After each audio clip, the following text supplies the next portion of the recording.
If I were to suggest that you play a key role in the awakening world, and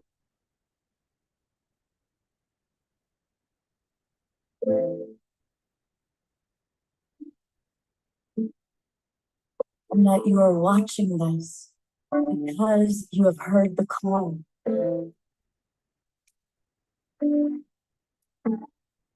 we can start right now by opening our hearts and minds. To the awakening world.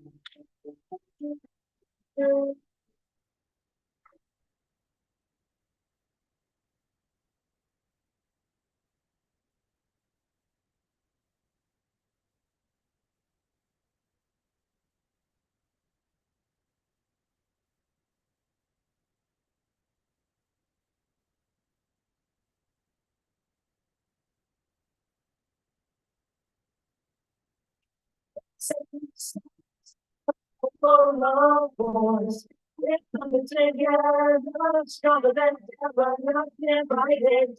We come from the same source, our powerful loved ones. We're coming together, together, all you are invited. We come from the same source, our powerful loved ones.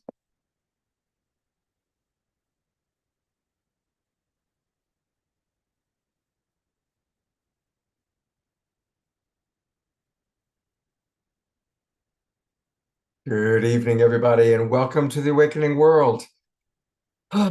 It's been 4 full years, and we are now in our 5th year of Global Peace Tribe shows. And tonight is our special anniversary celebration. And I invited all the major co-hosts that have collaborated with us. And so it's going to be an amazing show with some really wonderful people. And of course, our first person that I'm going to pop the spotlight on, I'm going to show you all the people that are with us, is the co-founder of Global Peace Tribe, Deborah Giusti, who I co-created Saturday Night Alive for the Global Peace Tribe with. So we've got Deborah with us.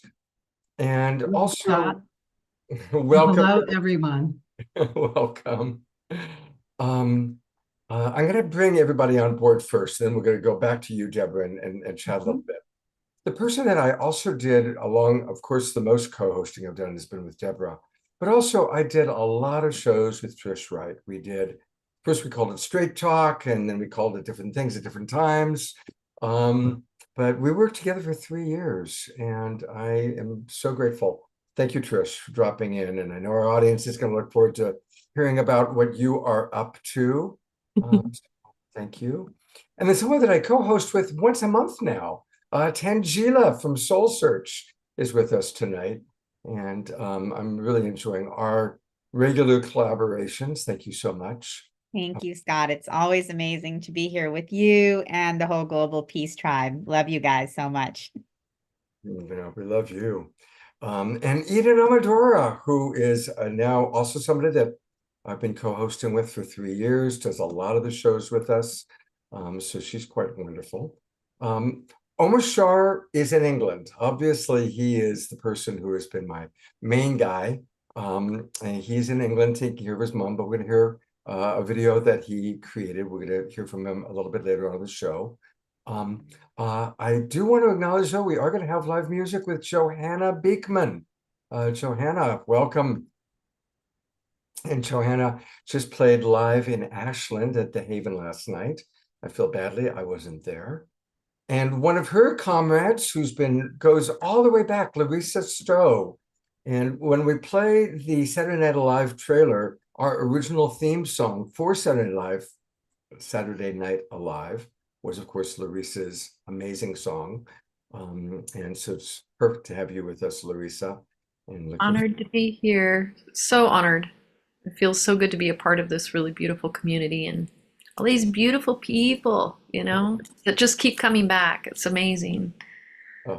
Absolutely. And we look forward to hearing all about the Weevolution and the 6 global agreements.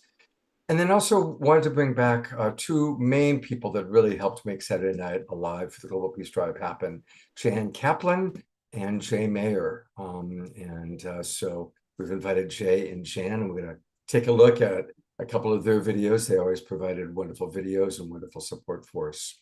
So here we are. These are our guests for the evening. We also, there's only room for 9, but I'm going to go ahead and bring up Sylvie. This is Sylvie, who we're going to hear from a little bit later on in the show, and she has put together a beautiful nature summit. So that's we're looking forward to hearing from that.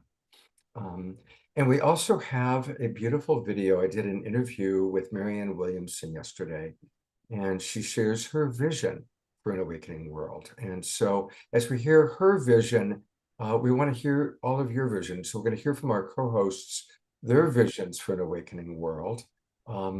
And so that's what we've got planned for tonight. We've got some fun surprises as well. But it all began 4 years ago. Now, what's interesting in how life works out, it all started when 4 years ago, we were going to do a fundraising event for our good friend Fantuzzi at Deborah's home in Sebastopol. And then this thing called the pandemic happened. And Deborah said, Scott, we've got to make it an online event. And so we did. And people said, wow, that's kind of cool. We got nothing else to do on Saturday night. Can you do it for another few weeks during this pandemic? Because we all thought the pandemic was going to last a month, maybe 2 months. Here we are 4 years later, still doing shows on Saturday night.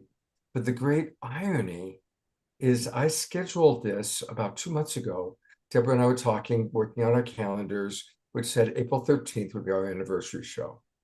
Unbeknownst to me, Fantuzzi arranged to do a party at our good friend Katrina Valancourt's house tonight.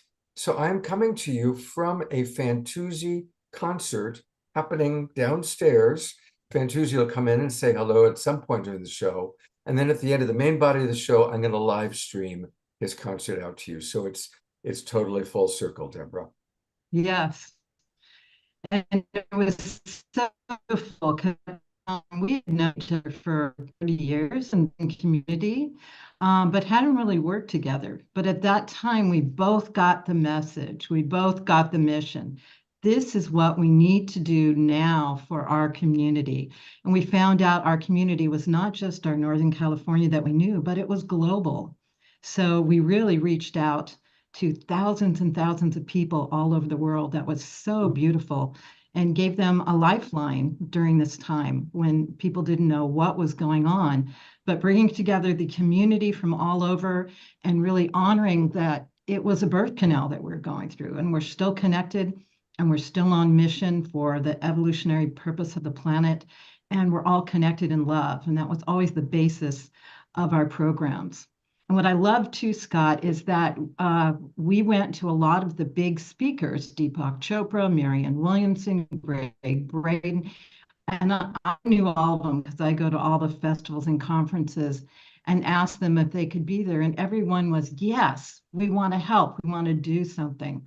So this show skyrocketed to a whole other level. And we also reached out to community, and everyone was, yes, let's do this.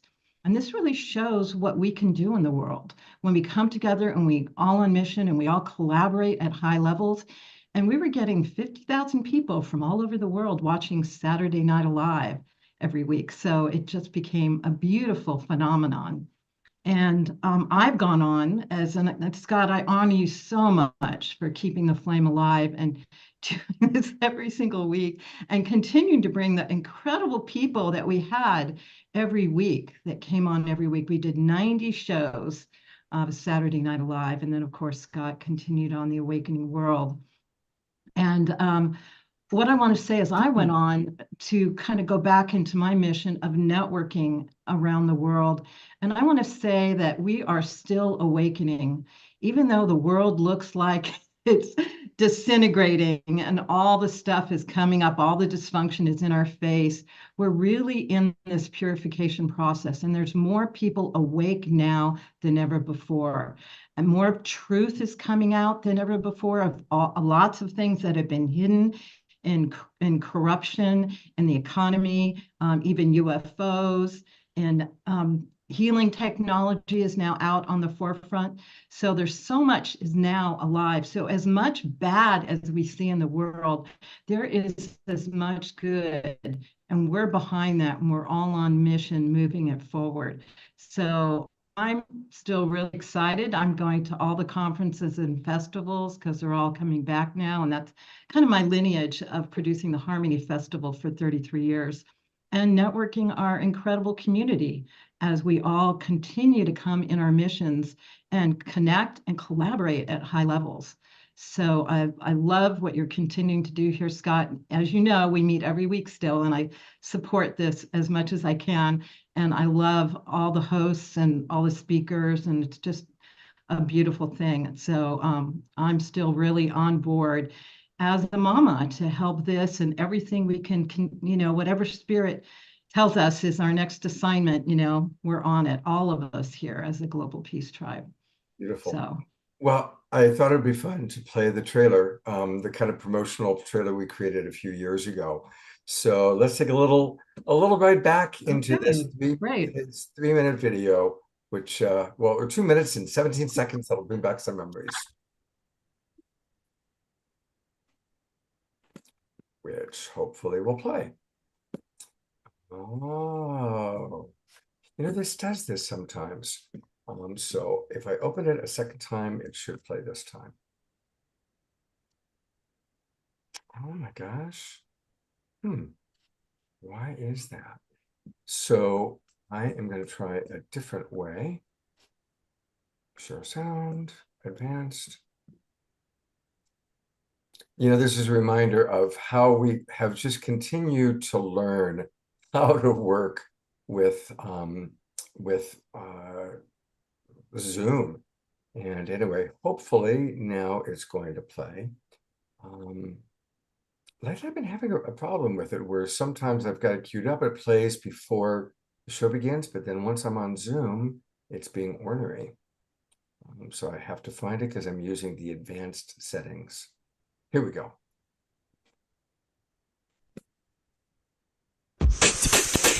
What have been your favorite forms of entertainment and connection with others?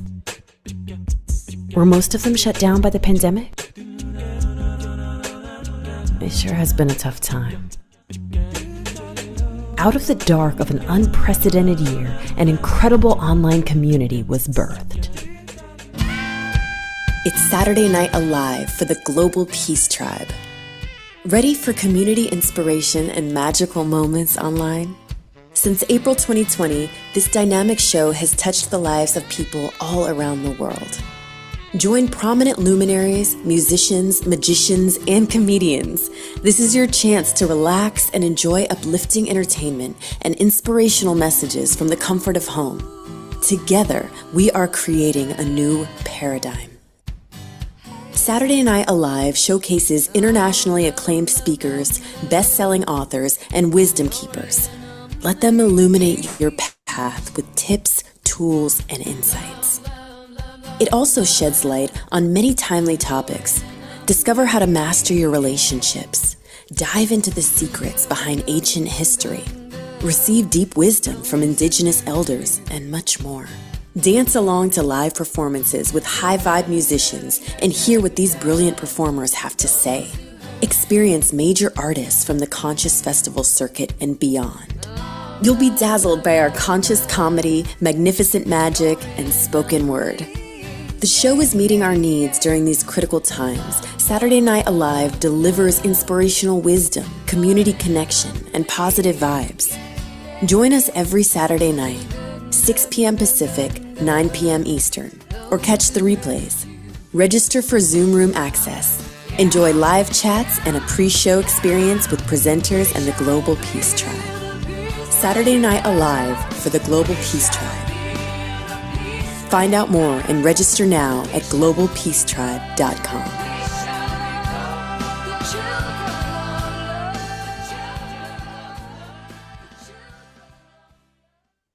I've added Larissa to the conversation because that's her singing that song, which was the Saturday Night Alive theme song. So brings back some memories, doesn't it? It does. I can't tell you how honored I am to have that, to be a part of that and hear that song of peace that for me, like it was so important to me, and to be able to share that with the world, and to see that helping to lift up the message, it's just like it just almost brings tears to my eyes, to be honest with you. So thank you. Just deeply honored to be a part of this circle, this sacred circle. You two, making things happen in this world, your love and your vision, so important. And it's all of us. Watching that trailer, it's- it reminds me, like, God, I've got to get some of those people back on the show. It's like, oh, that's right. There's that person and that person and that person. And then on the other hand, Chief Phil was on our show last week, So, Deborah, you started to say something. Yeah, it really is a high level collaboration because everyone hears the call and they step up with whatever their gift is and what they're here. And that's what creates the magic, is we all work together with so much generosity and love and abundance. And that's the new world we're creating. This is why we're here. This is why we're going forward. So more and more of this at next levels is what I see. Yes, please. That was one of the great things that really happened during the pandemic, is how everybody did, at least in our tribe, in our world, like Deborah said, everybody we asked came in. There was just like this beautiful spirit of collaboration. And the collaboration continues because just coming up this Thursday, April 18th, Deborah is producing a live event in Sebastopol, which we hope anybody in Northern California will come to live. But for those who can't make it, we're going to live stream it out. And it's going to go out to our Global Peace Tribe family as well.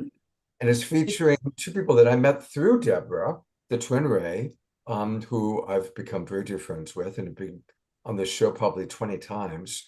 I know a lot of Twin Ray community people are watching right now. Deborah, tell us a little bit about what's happening on Thursday night. Yeah, Scott and I both feel that the Twin Ray are one of the highest teachers really on the planet. They are amazing. And I, as a lot of you know, I teach about the ascension, and they are truly ascension teachers that walk their talk. And so I asked them, what could they share that would be so profound and so important for now? So we're doing a presentation on Beyond Prophecy. So they're going back into ancient prophecy that shares what's happening right now, all this craziness, all this evolution into the next level, and they're going into future prophecy. So they're really going to address what is happening now and what do we do about it and where we're going into the golden age. So it's going to be a beautiful 2-hour transmission. So just a good bite size of the Twin Ray and kind of what's really current and present now. So you can sign up at sovereignsupersisters.com, or if you're part of the Global Peace Tribe, as usual, it's going to be broadcast to all of you. So that's great. And I'd love to share a few more things that I'm doing, Scott. Okay. So I'm not working with Scott anymore, but continued on in my mission. And I go to a lot of conferences and events, and that's where I network with people. It's a lineage of my Harmony Festival. Right now, I'm at the Alchemy event in Los Angeles, and there's still one more day, and it's a high-level spiritual metaphysical event. So if you're in Los Angeles and you want to come to the Alchemy event, I'll put the link in the chat room, but it's alchemyevent.com, and mention Deborah, and they'll give you a super discounted ticket for the last day. And then I have my Wishing Well portal that shares about all the festivals and the conferences that are coming back, as well as online programs. And that's wishingwellportal.com. But I've also got into another new paradigm business, which is basically what I do, is sharing scalar wave healing technology through the EE system. This is new technology that's here now to help heal us in so many ways that we're becoming ill from the toxins, the pollutions, the autoimmune diseases and all that. And I have a center in Sebastopol, but through, we're going to be broadcasting it online, the founder, Dr. Sandra Rose Michael. So watch for that. That's going to happen June 9th. So I'm continuing to sit on the cutting edge and bring through what is next, because that's what we're all looking for, is how we're going to continue to birth this new earth now, not be brought down for as everything, all that is dysfunction in the world tends to crumble and crash, and the new world comes up, because that's what we're here for, is to work together and support each other and build this new earth now.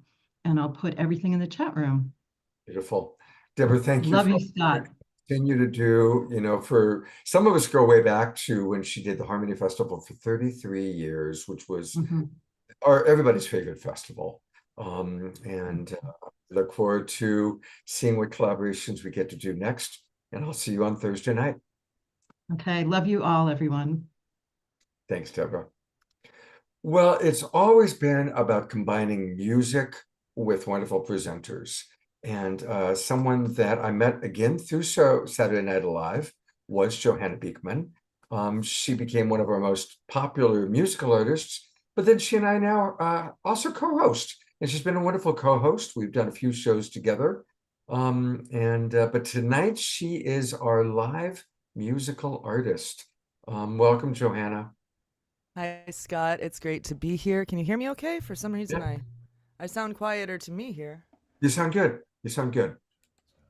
Wonderful. I just turned my end down. This will help if I can hear. Awesome. So Now, it's so before good you to play a be. song,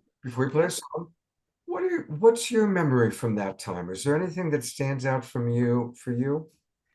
Yeah, it was a really intense time, and I just remember I was actually on tour in Los Angeles when the pandemic hit, and I was alone in a cabin for a whole month near Los Angeles, and I started this international music video thing, and it got really huge, and everyone said yes. Krishna Das and the original t-shirt in India, that's Mantra Sangha Health and Healing, kind of got birthed there. So I started doing my own thing.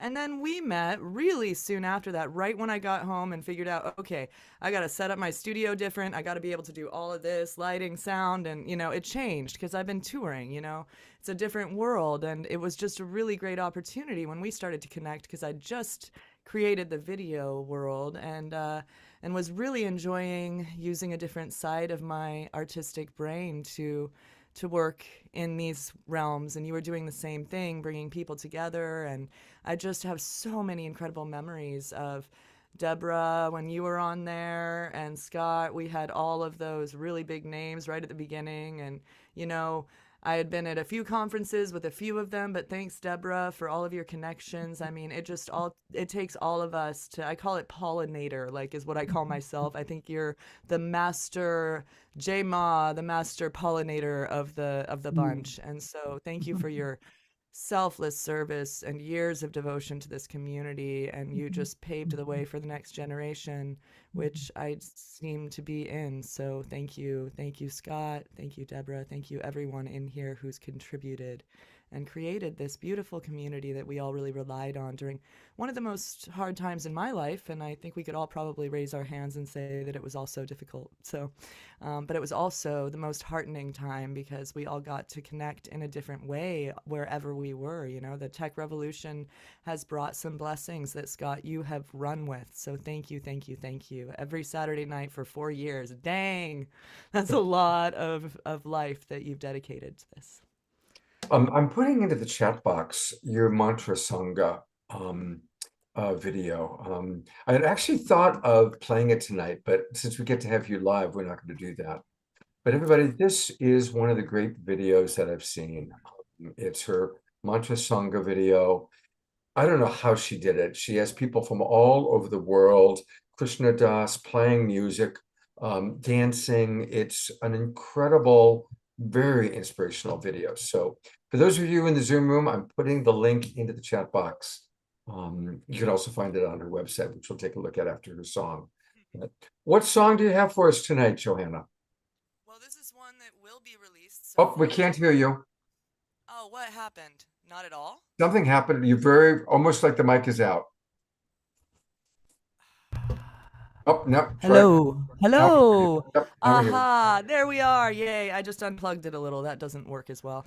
Awesome. So this is a song that I have yet to release, but I'm sure I played it on your show before. But when we were talking about Deborah as the Ma, I was thinking of all the divine mothers in the Hinduism tradition. And there's this song that we can all sing one chorus together that's just Ma, Ma, Ma. And then I'll sing about kind of the next generation. This is about how the children are paving the way for the new world, and we are here to help them usher and listen rather than create ourselves. So All right. And remember, everybody, to move and groove to the music, because you know All I'll be right. spotlighting people dancing. This is called In Unity. Ma, ma, ma,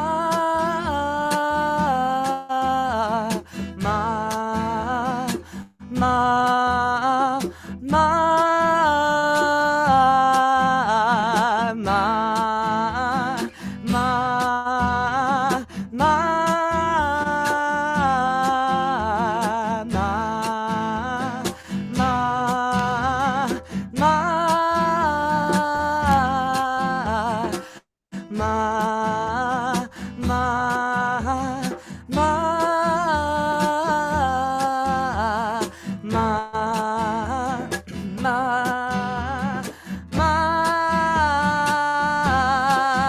Through the eyes of our children, what do they see? A different kind of world than it used to be.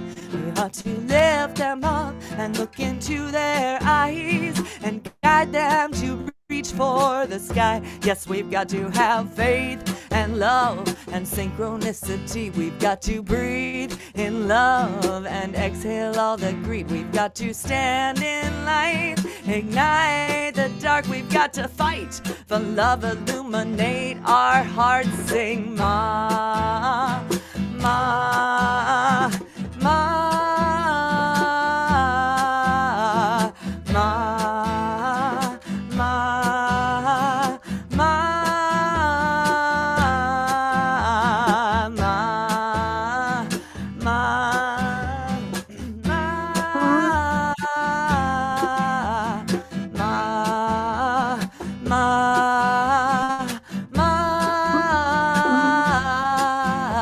In unity, we are free to return to the mother, take care of one another, united, non-violent. No, we won't be silent. Give and receive, stop and breathe. And so I stop and breathe. I stop and breathe. I stop and breathe. Just stop. I had a late night show, just a second. So I stop and breathe. I stop and breathe. I stop and breathe. Just stop. Sisters and brothers, a change is gonna come. A change is gonna come. Daughters and mothers, a change is gonna come. A change is gonna come. Children empowered, a change is gonna come. A change is gonna come. Balance of power, a change is gonna come. A change is gonna come. A change is gonna come. A change is gonna come. Sing ma, ma, ma, ma, ma, ma. Help us birth light and love, yeah. Help us unite in love. Helps us birth light and love, yeah. Help us unite in love, yeah. Help us have faith and love. Help us spread grace and love. Help us birth light and love, yeah. Help us unite in love, yeah.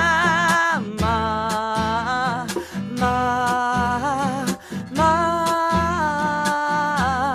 Help us have faith.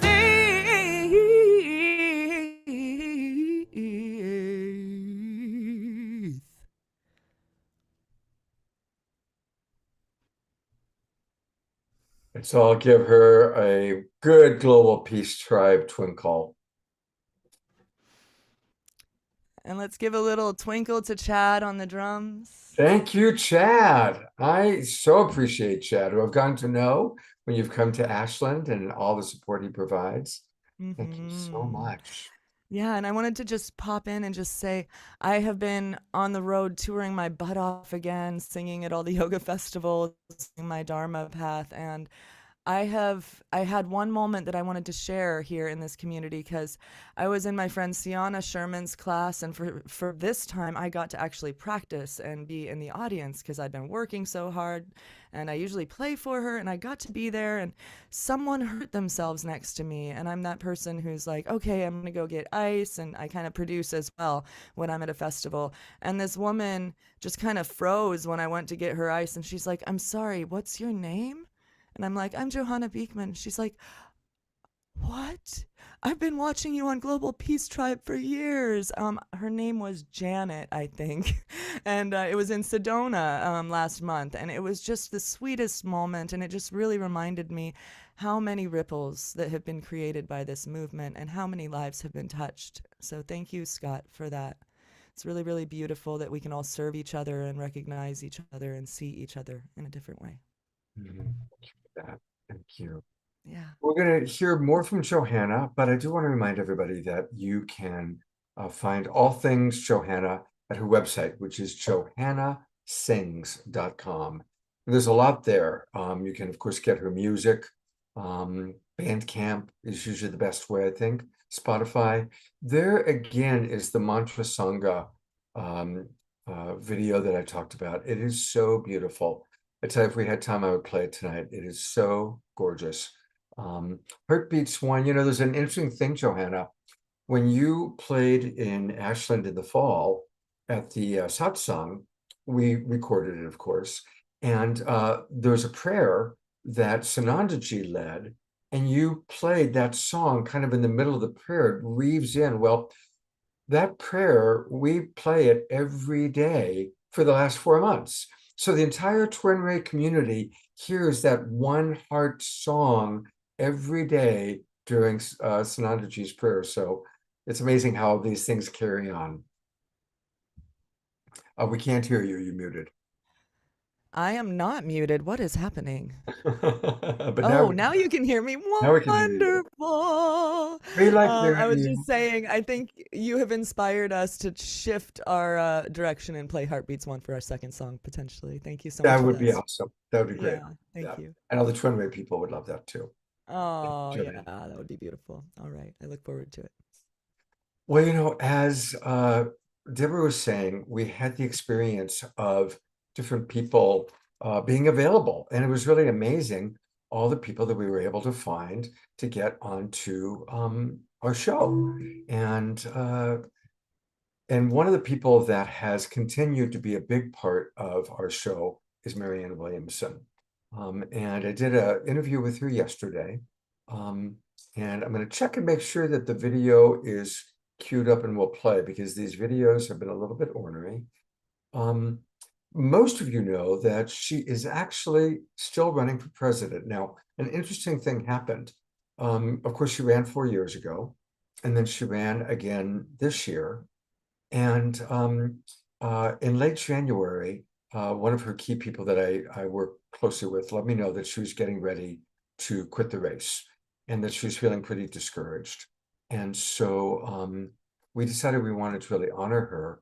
And we had arranged to do an evening with Marianne Williamson on Sunday, February 4th, whatever it was, 2 months ago, knowing that she was probably going to wind down and quit the race.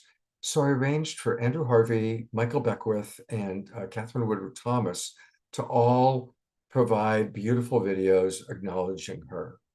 And she didn't know that we were to do that. She came on to do the show. She was exhausted, depleted. And when she saw these videos and our Global Peace Tribe loving her up, she just broke open beautifully and shared what it's been like running for president and how hard it's been. The fight with her own Democratic Party. She's running as a Democratic nominee. And she shared very deeply, and it's very profound. And she did indeed, a couple of days later, she left the race. But somehow she got invigorated and came back into the race and is powering in. And I did an interview with her yesterday. Every year she does a something for our anniversary show. She's done it 4 years in a row now. And you'll see, for those of you who saw her on February 4th, she looks quite different. It's like she's just gotten a beautiful a beautiful wave of inspiration. And so this is my interview conversation really with Marianne from yesterday. And then I really want to hear from our co-hosts. I want to hear from Rev Deb and Trish and Eden and Larissa, their vision for an awakening world and what Marianne has inspired within you. So, and I certainly want to hear from everybody in the audience. So please fill up the chat box with your thoughts. And here we go with Marianne Williamson. We are delighted to have Marianne Williamson with us on this special anniversary show. She's been with us every anniversary. She's one of the very first celebrity people we had on Saturday night for the Peace Tribe, Saturday Night Live. And she's, of course, been running for president. We had an amazing program with her earlier. And Marianne, thank you for being with us. And I'd love to get your vision that we can all hold for what an awakening world truly will look like. First of all, I want to thank you for everything you've done for us. Congratulate you and all the people who work with you on your anniversary. You know, in A Course in Miracles, it says an idea grows stronger when it's shared. And you've been a major soloist in this symphonic resonance going on and going back now for years, really articulating and holding the space for a conversation that is new and better. I quote Werner Erhard often when he said, you can live your life one of two ways. You can live your life out of circumstances, or you can live your life out of a vision. And really, that's everything we've been talking about. So many of us, obviously you, what's our vision of what you just called an awakened world? From a metaphysical spiritual perspective, to be awake is to be aware of who you are, really, what's your actual identity and why are you on this earth? Living on this planet, it's a training in forgetting who we are. Mm-hmm. It's a training in thinking that we are bodies and that we are separate from each other. And enlightenment is unlearning that false worldview to realize the level, the ultimately real level on which there's no place where you stop and I start, where we're not separate from each other, where we come from the mind of love and we are here to extend that love. So I think that so many people, not just in our country and around the world, probably less in our country to some extent than many places in the world, are feeling this evolutionary impulse to awaken from the sleep of that forgetfulness. The reason I ran for president was because it's not enough for us to just awaken individually, because there's collective karma. A collective can reap results and consequences, just like an individual can. So an awakened world to me is, number one, a planet in which there is no more war. War has become a mere memory. And the way we use vision to get there, for instance, is that we all need to imagine, use the power of our imaginative capacity to imagine a planet in which there is no war, and then reverse engineer from there. We can't just keep fighting wars. You know, Franklin Roosevelt said we need to do more than end war. We need to end the beginnings of all wars. So whether you're talking about Ukraine, whether you're talking about Israel and Palestine, there are so many places where what could have been done decades ago that would have made a different outcome possible and even probable. So there are two things to me about an awakened world. One, the vision of the world where there is no unnecessary suffering. We have 12,000 children on this planet who starve every day, but there's no dearth of food. The problem is not a dearth of food. It's the fact that we are at a state in the consciousness of humanity where we are willing to even tolerate a starving child, right? So to me, when I think of an awakened world, I think of a world where there is no unnecessary suffering, where we've repaired the earth, we've repaired the skies, we've repaired the waters, we've repaired the earth, we've formed peace, community, all those things that we know, and the love that is possible. But also I think it's important that, as Gandhi said, the end is inherent in the means. And that means that until we ourselves become awake, we cannot be channels for the awakened world. So I think all of us see that challenge within ourselves, not just how they should be more awake, but how we ourselves need to be more awake. Where are the places where we are choosing fear over love, judgment over blessing, victimization over genuine triumph, through more pure and loving thought. So that's the name of the game right now, as I see it, and I think so many of us are joined in that, don't you? Absolutely. And as you've been out traveling the country running for president, what have you seen? I know you've seen some very hard things. You've experienced some things that make us all angry. Is there anything you've seen that's given you extra hope or extra inspiration? How wonderful people are. Hmm. Scott, when people sometimes say, well, who are your supporters? I say people who've actually heard me. Yeah. Because what I see, I'm in Santa Fe, New Mexico right now. The famous jazz musician Stanley Jordan is even going to be there opening tonight. What a support that is, as well as tomorrow night in Albuquerque. What I see are people who I believe are the vast majority of Americans, who are decent, Mhm. intelligent, noble when called to be, and concerned about this country. I love history. There's a lot to inspire us to believe that the kind of repair and course correction that we need to do now is possible. If abolitionists could pull it off, and women suffragists could pull it off, and the original labor organizers could pull it off, and the civil rights movement could pull it off, surely they were facing systems that were cruel, unjust, and locked up, but Mhm. they unlocked them. And so what I see that gives me hope is just the people I meet at my talks and who come up to me, not at my talks, but tell me that they love my work or love the campaign.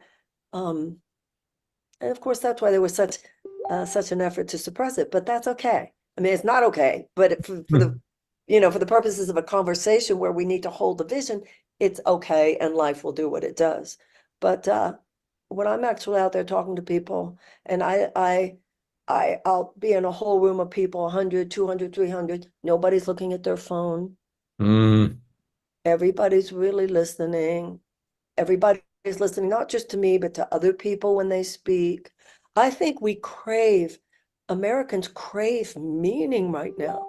There's so much ultimately unimportant, shallow stimulus that just assaults us day in and day out. And often it's even coming from supposedly news sources.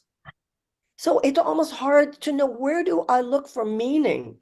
Now, people like yourself, when it comes to the individual transformation, there are a lot of places to look for meaning right now. But when it comes to the collective, Mhm. I think we all want that, because we know, 9/11, when 9/11 occurred, a woman who I knew, a friend of mine, was on one of the planes. She was going from Boston to Los Angeles that morning Oh, because her son was in a rock and roll band and she was going to hear him. And if you had said to me, Marianne, name 5 people who you have known in your life, who, if you were told, we want the world to know what Americans are like, give me a person who you would want the world to say, see, this is a woman who, she saw a television show about hurt animals, she would cry for a day. I mean, the most sensitive, the most loving. But she happened to be on that plane. So none of us can wall ourselves off from the collective issues that are driving the world today. I've been saying for so long, good luck thinking you can just drink all that green juice and that'll fix it, because there's so much poisons in the air, so many poisons in the ground, so many poisons, at this point, it can't just be about me transforming. It's got to be about us transforming. absolutely. Absolutely. Thank you so much for all that you have shared and that you are shining the light on truth. And it's very frustrating to, I think, our tribe how the Democratic Party has shoehorned Biden back in, just like they shoehorned Hillary in 8 years ago. And look at what that led to. Instead of Bernie having a real shot. And you haven't been given a real shot. And it breaks our hearts. And we just want you to know you are our candidate. You are who represent our Thank values and what we believe in. Thank you. Thank you so much. And in the states, listen, I'm still on the ballots in quite a few states, Wyoming and New Mexico and Oregon and Guam and Virgin Islands and Idaho and Puerto Rico. So I'm in Maryland, where I'll be, I'll be in New Mexico in a few days. I'll be in Oregon, then in Maryland. We'll make it to Puerto Rico. So please, I hope everybody understands, in a state where I'm on your ballot. I mean, you can still vote for me. Joe Biden does not need your vote. Joe Biden already has the delegates. But the more votes we get, we've already gotten over 400,000 votes. Wow. Yeah. Oh, Which means nothing in terms of getting the nomination. But if you have a close election in November, those are the kinds of numbers that do. So first of all, I think everybody should be able to vote the option that represents the agenda they'd want to see for the country. So if anybody does, I'm sure there are people watching for whom, I'm not their candidate, and that's democracy, and we respect that. But for those who do align, please know that every vote matters, because the more votes we get, the more eyebrows we raise. yeah. Well, and look at, Biden won Georgia by 12,000 votes. The entire election in 2001, Florida was 500 votes. Thank you. Made a difference. So even though this is not the November election, votes matter on some level, even if they don't matter anymore in something like this, getting actually delegates for the convention, and then who knows? Wouldn't it be fun if we picked up one or two? Absolutely. That is so cool to know that 400,000 plus votes Yeah. for you. That Mhm. is beautiful. And where are you located? Where are you located? I'm in the San Francisco Bay Area, and 100. people are all over the country. We've got Well, people. we got 135,000 votes in California. So, think what it would have been if we had actually had the money to actually have the kind of, and the exposure. So all good. We just have to keep on keeping on in whatever form is available to us. And the And people who believe in you believe in you. It's not just like they're not just voting against Trump, they are voting for Marianne. And that's also something that I think is really important. How many people are voting for Biden versus voting against the other guy? Whereas when those 400,000 people were like, no, we are voting for Marianne because she represents our values. Well, I think also we have been trained in this country over the last few decades to expect so little. We're not even told you have a right to say, no, I want Medicare for all. I want universal health care. I want tuition-free college and tech school, like in every other advanced democracy. I want subsidized childcare. I want a guaranteed living wage. I want a Department of Peace. Yeah, I want that. Like you said, Scott, not just, well, I don't want that other guy, so I'll take, no, we want this. Once again, live into that vision of what you want. If you were offered the opportunity to create the Department of Peace, would you say yes? Of course I would, but let's not. Well, that's a vision we can Lucky hold. as president, but who listen, Scott, I think that I would do whatever I could possibly do to, I haven't lived this long and worked this hard to do anything other than serve in whatever way I can. And you and I both know too, and I'm sure that this is true of a lot of people who are watching. This is my chapter 3. We want to go out with a bang. So I know a lot of us feel that way. Whatever's available where we can serve. I love that gospel song, God Use Me. That's my favorite. I'm from Agape all the time. You're part of the Nature Summit that we're supporting. And my old friend Jane Fonda is on that. I ran a camp at Jane's Ranch for 11 years in Santa Barbara. And she coined the term that we are now in our third act. And we're in our third act, and it's the third act is when it all comes together. When all the different things we've learned and grown come together and resolution takes place. And so bless you and myself and all of us All that of are us. in our third act, definitely the final act. Yeah. Thank you, darling. And no, it's not, as we know, it's not even the final, Yeah. because there's no final. Right, right. The third There's act no of this final in nature. right, right. The third act of the movie of Yeah, the human life. particular suit of clothes, yeah. Exactly, in our meat body.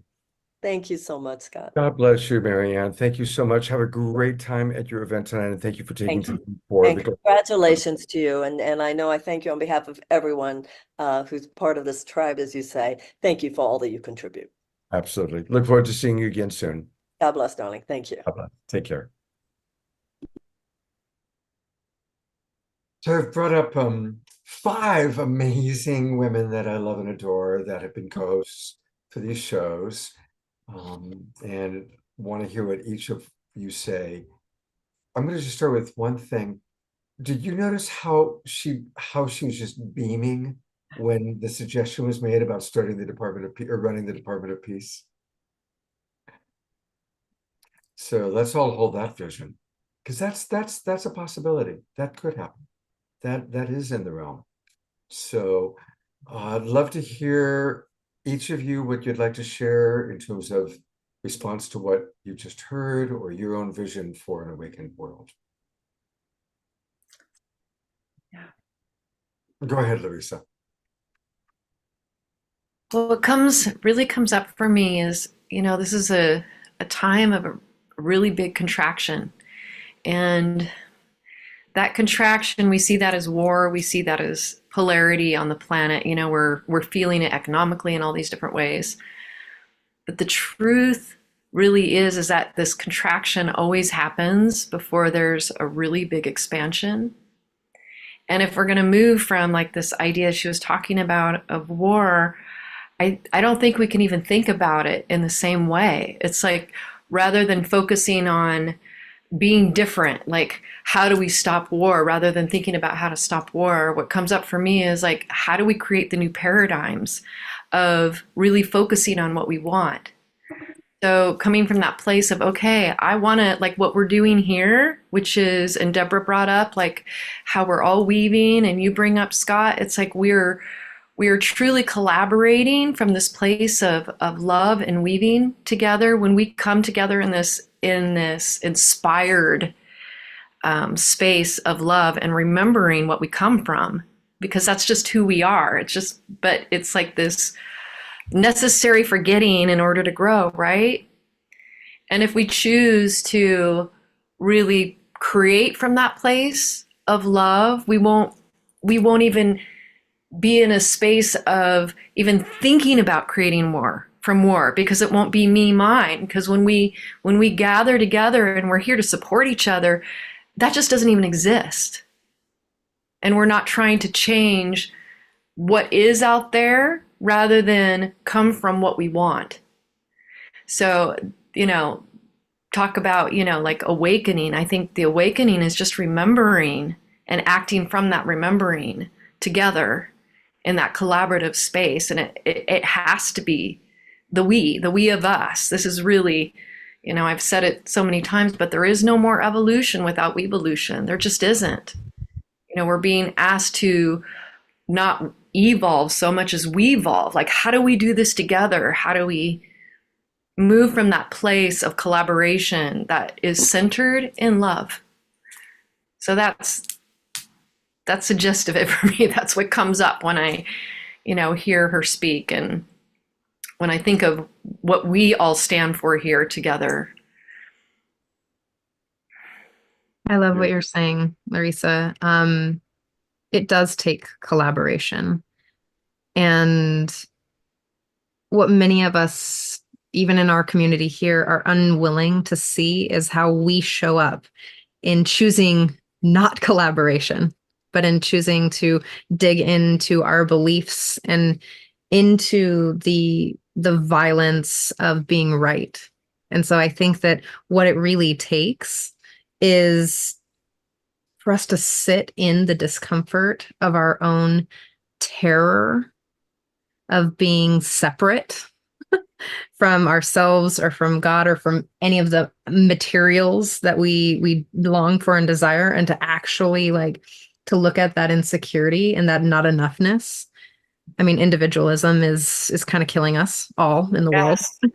And to take a step back and to learn how to channel that frustration and anger into community benefit. So the triple win, what's good for me, what's good for you, and what's good for us all. And to actually really like challenge ourselves to see if we can get creative and to really like say, hey, I have to change here to see how we can create a world that is really truly what the future needs from us. And it takes the inner work here. And what I want to say also is that, so I hang out with Gen Z all day, every day. Like, these are my people now. And I think about these people have the highest anxiety ratings right now. They're terrified. They don't know what to do. They're just scared. They don't collaborate. They don't connect. They don't have any social skills. And they're watching us. Like, we are their mentors right now and in the world. So if we really, really want to change the world, we start fostering our love into the communities of these kids. Because guess who's going to really change our lives when we all stop working? Like, they're our future. So if we can really support them and make friends with them and like say hi to all the kids wherever you are in the world, and to really just like promote them feeling safe, it's just going to change. I say yes. That's beautiful. It's really, we need to rise up in that way and we have to be the examples, and we have to walk our talk.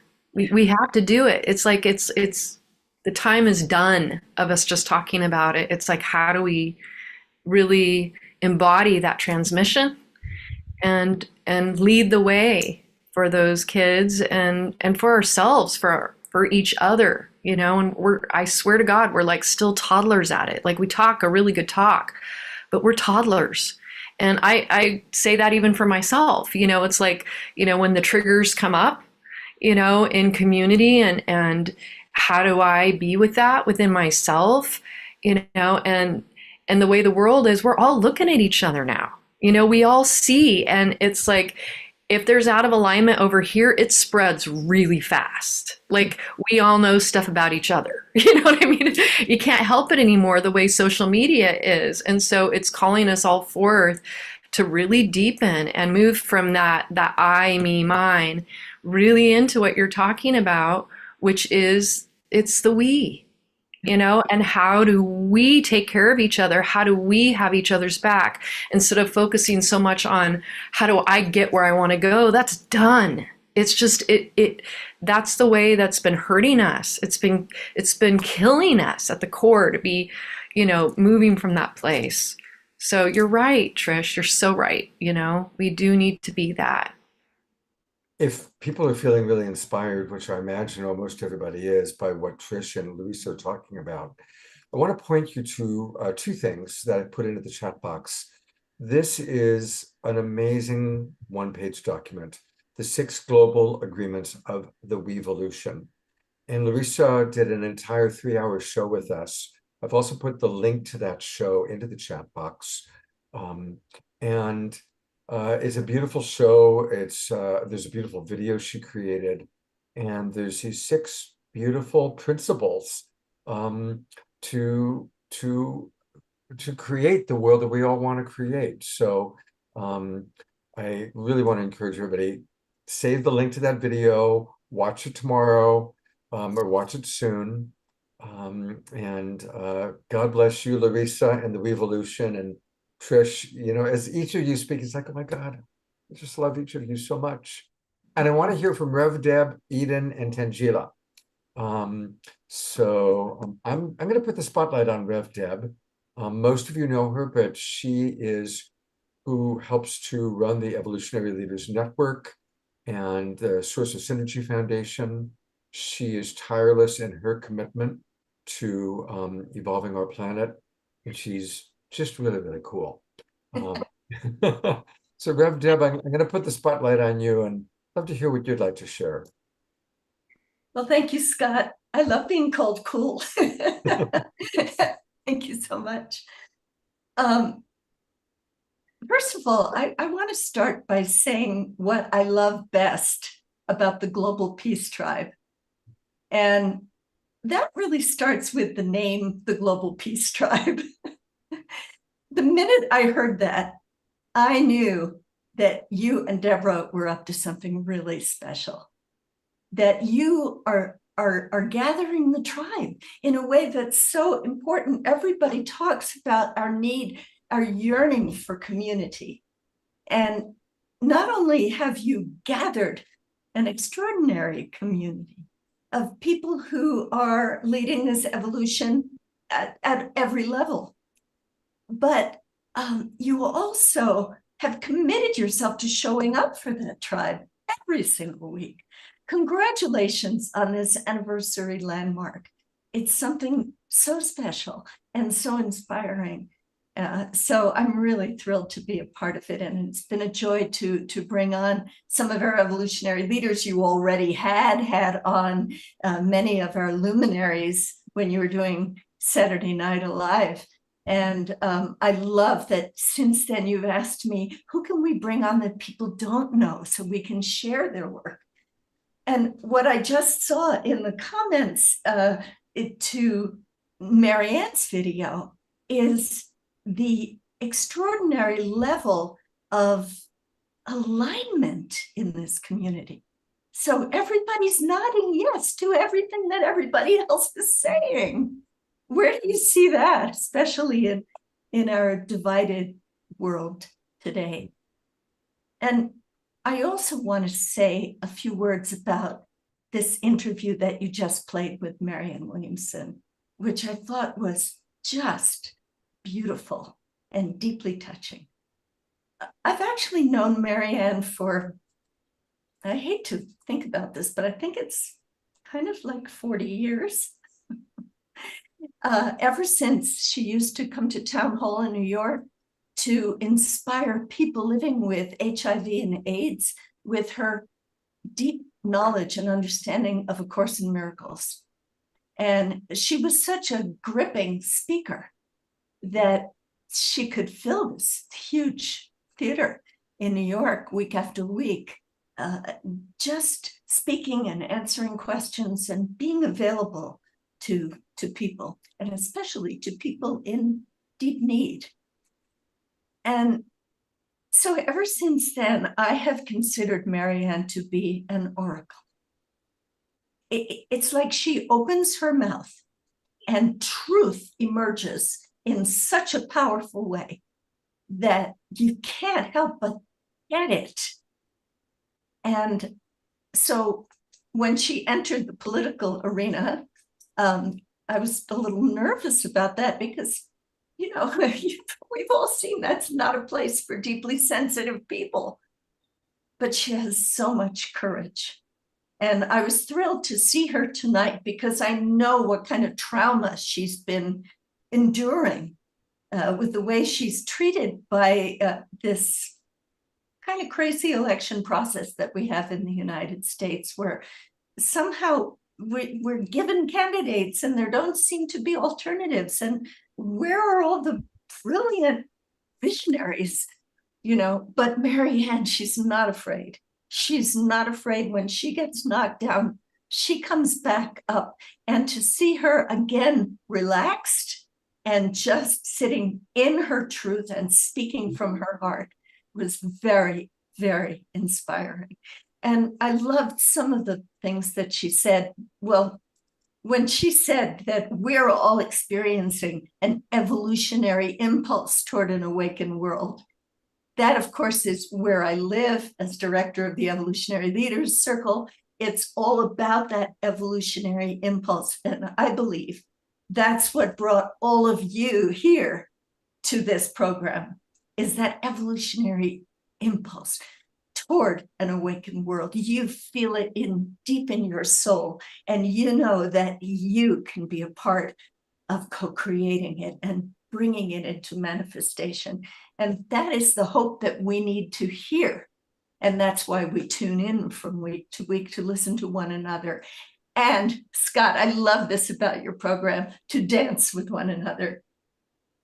So thank you for bringing on artists and musicians and people of spiritual wisdom, and it's a cornucopia of riches, and I'm delighted that so many have gathered to celebrate this anniversary this evening. And one more thing, I want to see Marianne's fourth act. There you go. Well, that means we're all going to have a fourth act. Why not? Absolutely. And by the She's way, not done, and neither any of us. not at all. And by the way, we are going to do a full interview, and everybody put this in your calendar, on Wednesday, May 15th. Wednesday, May 15th. We're going to do a full evening with Marianne. It'll be live, so all of you can come on and ask questions of her. So, Rev Deb, I love calling you Rev Deb. And we need to get on and work out a show for May, because we talked about doing a show together in May, and May's coming up. And again, which evolutionary leaders have we not had on the show yet that we can feature? So I want to just remind you that I'd love to see us create that in May, and if not May, definitely early June. I'm at your service, Scott. I love you very much, and Deborah too. Absolutely, I love you too. Well, I'm going to we're going to hear hopefully from everybody here that we haven't heard from yet, but I'm going to bring Tangela and Eden back up. And they've become friends. I don't know if you met through me or not, but Yes, you introduced us, Scott, and we got to meet in Sedona. all right. Okay, good. Well, you both are amazing, and I love co-hosting with you, and we still collaborate frequently with both of you. Love to hear from both of you, your thoughts, and what your thoughts are. Let's start maybe with about Marianne, and then of course I'd love to let the audience know what each of you are up to right now. Sure. Well, I love the interview with Marianne, Scott. It was so beautiful, and was also so beautiful to see that transformation in her energy from that, the previous interview where we saw her where she was really raw with all of us about how much she had been really going through to bring this message, this new message. And it was just great to see her in her full power. And I think what she's doing is so important, because it's not about her winning this election. It's about the transformation of consciousness that is going on right now, and she is a part of that. She is opening up these discussions at a really, really grand scale in the political arena that haven't been happening, and, she said, it's not that there's any dearth of food. It is just our collective consciousness that tolerates that even one child can go without food. And that is the truth of why is there war? Why is there poverty? Why is there environmental degradation? We have technology now that can solve all of these problems. We have the ability in the collective consciousness to be at a place where we are not destroying one another, physically, mentally, emotionally, but it takes us to have the awareness of ourselves as individuals and then as a collective to do that. And she's really bringing that collective forward and having these conversations in the political arena. She said, people are responding, people are hungry for this awakening. This is happening. And, we see that too, because, we do huge live events every month. And people are asking the questions. They know that the world around us that we have been taught is the status quo, is not real.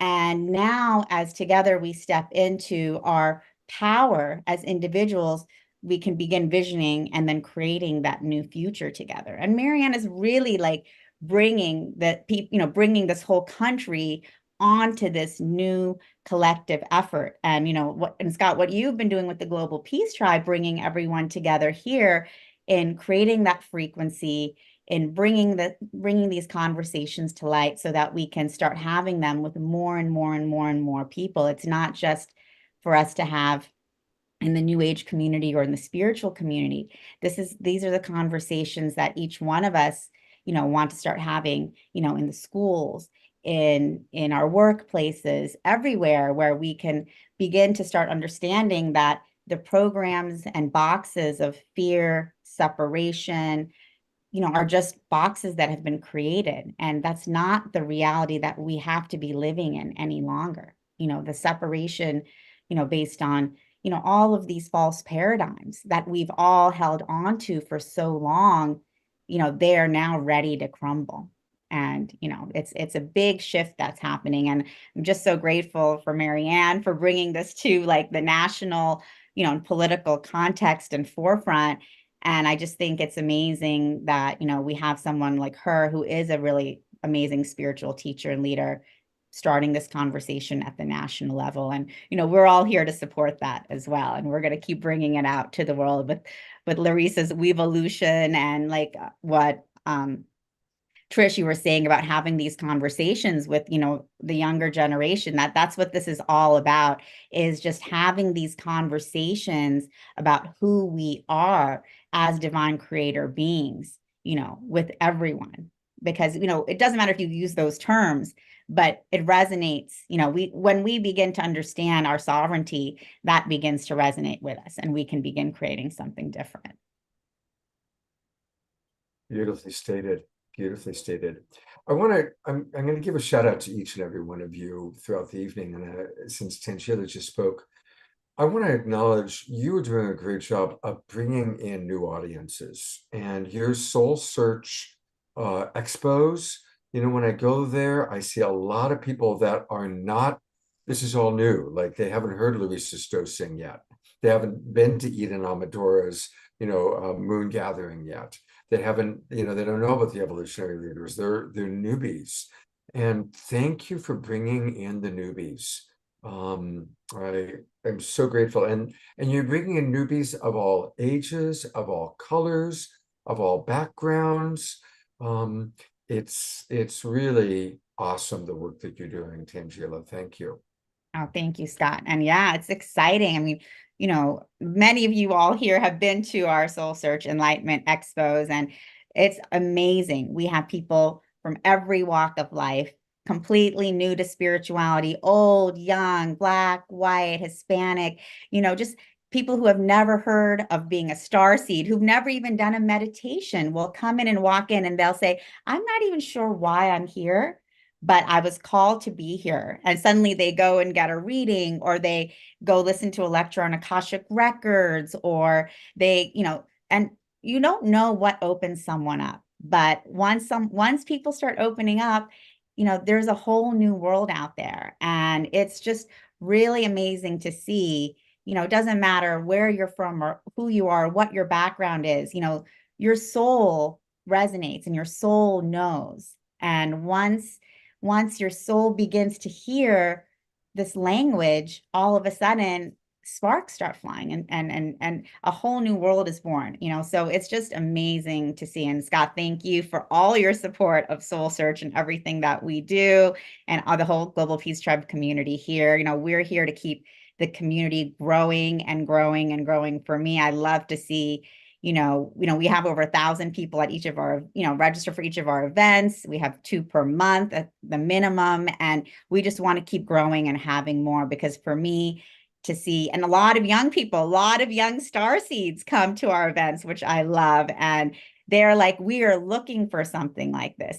We had one in San Francisco where one of the performers from the drag brunch came and was like, I love this. We need this. We need this for our community. We need this for every community. Every community is searching, seeking, looking for people to connect with in a non-judgmental way, without separation, without fear. And, we have that. We have that, available through all of the amazing teachers and guides.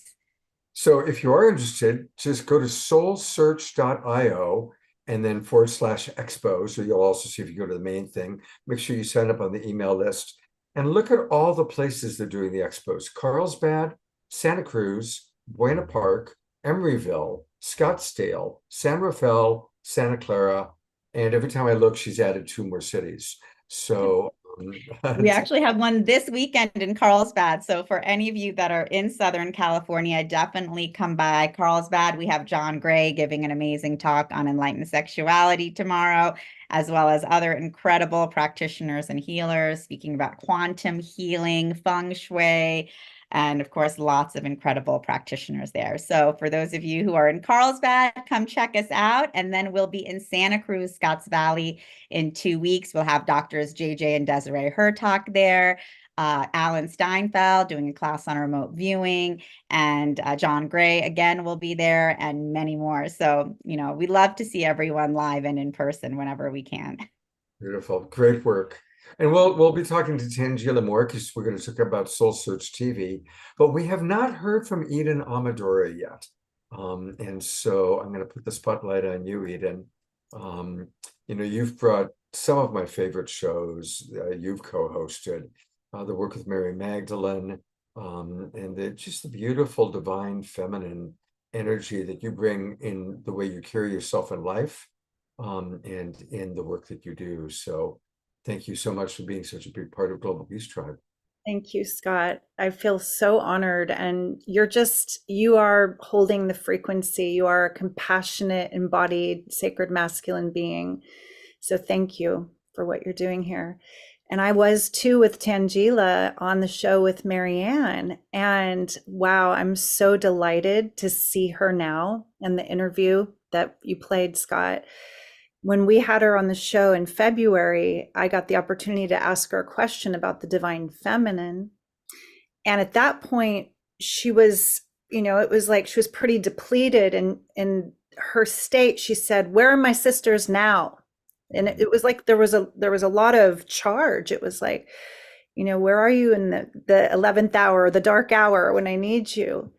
And I feel like she was really lifting the veil on how the divine feminine is so much about collaboration. And she now, I can feel, is feeling more supported. And that feels really, really good to see that and feel that. She was a huge influence in my life. I was one of those people, I got to go see her in New York City back in the early 90s, and it completely changed the way I walked through the world.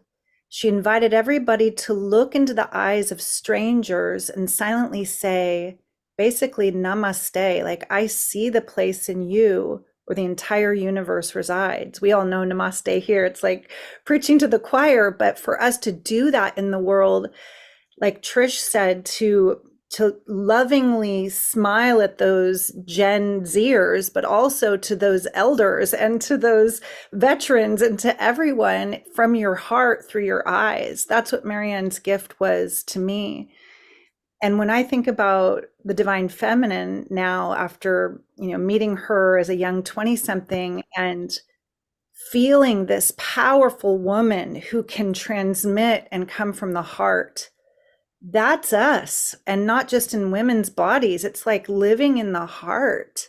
It's living in our sovereign center. And I think we become so much more discerning and so much more aware of truth. And, the veils are lifting pretty obviously for everyone. But for us, when we're anchored in the heart, we can feel resonance. When Marianne said, we're here to serve, or she's just here to serve, no matter if it's, she gets to debate or not, if she gets to how far she goes, she's here to serve. And my whole body lit up in resonance, in goosebumps, because that's what we're all being asked to do. We're being asked to come out of the root chakra survival, like everyone's been talking about, and into the heart. And for me, that is the awakening world. It's the world where we lead heart first. I mean, I got pretty emotional when she was talking tonight. It's just like, yes, please, we're doing it. And Deborah said it too, even though it looks so bleak out there when you tune into your little rectangles, you tune into the news, that's not the whole story. We're writing a new myth together, a new story about this amazing triumph of love, this amazing moment to be alive, where we chose to come here and we are doing it. So thank you, Marianne. Thank you for being such a brave forerunner, like a Joan of Arc for us. We're doing it. You know, one of the things about each and every one of you is that you all provide amazing offerings. And Eden is someone who's especially generous. Your Oracle office hours that you've been doing once a week, where you do free card readings for people and really lift people's spirits. And she's always doing these beautiful offerings free of charge, just to spread the love and provide inspiration. And you've got something new that you're about to offer. So I'm going to go to the website for it. This is the first I'd seen of it, was today when you sent it to me. Tell us about your offering on May 1st. Yeah, this is another gift from my heart, and it's really about what I was just talking about. It's like we rise together. Together we rise. Like Marianne said, this isn't about you and your green juice. This is about all of us connecting and awakening in each other's new storytelling together, inspiring each other by radically shifting the old stories into the empowering new story where you're the heroine, the hero of your own journey. So because of the 15 years deep I am in a Divine Feminine Mystery School, it's not about little circles in person anymore. It's about bringing some of these powerful archetypal teachings to the world, sharing them, and using the tools and practices that I've got to see so many people popping like lotuses blossoming. It's now about like, how can we spread this and ripple this wider? So She Rises is based on an archetypal goddess that we call the Weaver Dreamer. And some of you know the Weaver as an archetype. And she's the one that asks, if you're not happy with the story you've been writing so far of your own reality movie, what would you change? So I'm excited to offer this free community, beautiful ceremony where we get to powerfully change some of those core beliefs and shift the energy and hold a frequency of such possibility. So that is She Rises. Beautiful. Thank you so much. That looks wonderful. And I've put into the chat box the link, or go to EdenAmadora.com/She Rises. EdenAmadora.com/She Rises. Eden will come back to you and to everybody again. There's a few other people I want to acknowledge. I'm going to acknowledge some of the other people that help make the Awakening World happen. And this is Tammy, who is our website person. She helps me with our email blast. She keeps our website updated. She's one of those people behind the scenes that I don't think I've ever spotlighted before, who's a wonderful, wonderful part of our Global Peace Tribe team. So Tammy, thank you so much for all that you do. And I hope you're enjoying the show tonight. And you just missed Marianne. You were both in New Mexico. I missed her. I know. I couldn't believe it. I'm sorry about the dog. I know I missed, but I'm going to go to Soul Search when they come to Santa Fe, though. So I'm still a little bit of a newbie myself to this whole process. So Awesome, Tammy. Excited to see you. Yeah, me too. Me too. Oh, that'll be a great meeting. You guys are going to have to take a photo and send it to me, all right? Definitely. Absolutely. Yeah, I'd love to help out any way I can, Tangela. You know, spreading this message and bringing love and joy to my community that's such a wonderful thing. I love this community, and I love being able to contribute to it all these years, and you know, helping Scott bring all these wonderful shows and messages and bringing everybody together. It feels good to do this work. It really does. So thank you. Oh, thank you both. I also want to acknowledge Tammy. I also want to acknowledge Jay Mayer and Jan Kaplan. Jan, back in the Saturday Night Live days, I'm going to bring her up. There she is. Back in the Saturday Night Live days, she produced a lot of our shows. And Jay was our executive producer, who provided tremendous support that really made it all happen.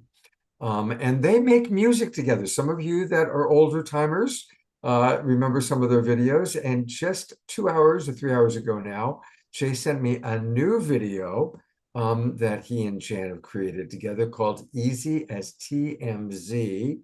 So here's what Jay and Jan are up to right now. Easy as TMZ. Get to Washington, D.C. Easy as NBC. Get to Washington, D.C. It's as easy as TMZ to get to Washington, D.C. Would I lie to you? That's what politicians do. That's what politicians do. That's what they do. With your money, with your money, with your money, with your money. Politicians lie and cheat. Nicest bunch of people you ever hope to meet. On Independence Day, yeah, they had a big parade. Yeah, they had a big parade. Came and took the neighbor's kid away. Took the neighbor's kid away. They came in the middle of the night. SWAT teams, SWAT cars, all lights. They broke down the door and they took little Johnny away. Easy as A and E. Get to Washington, D.C. Easy as MTV. To get to Washington.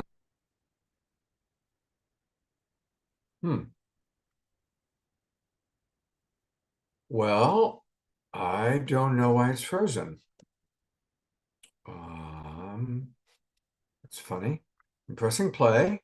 I haven't done anything strange.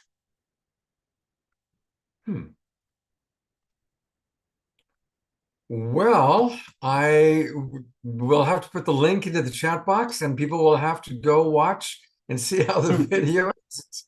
Try advancing the cursor just a little bit and then hitting play again, like physically move it. You know, the Yeah, that's what I just did. I've been having issues. So here it is. Moving the cursor, pressing play, and you can see. Also reboot it, you know, up in the top. Right.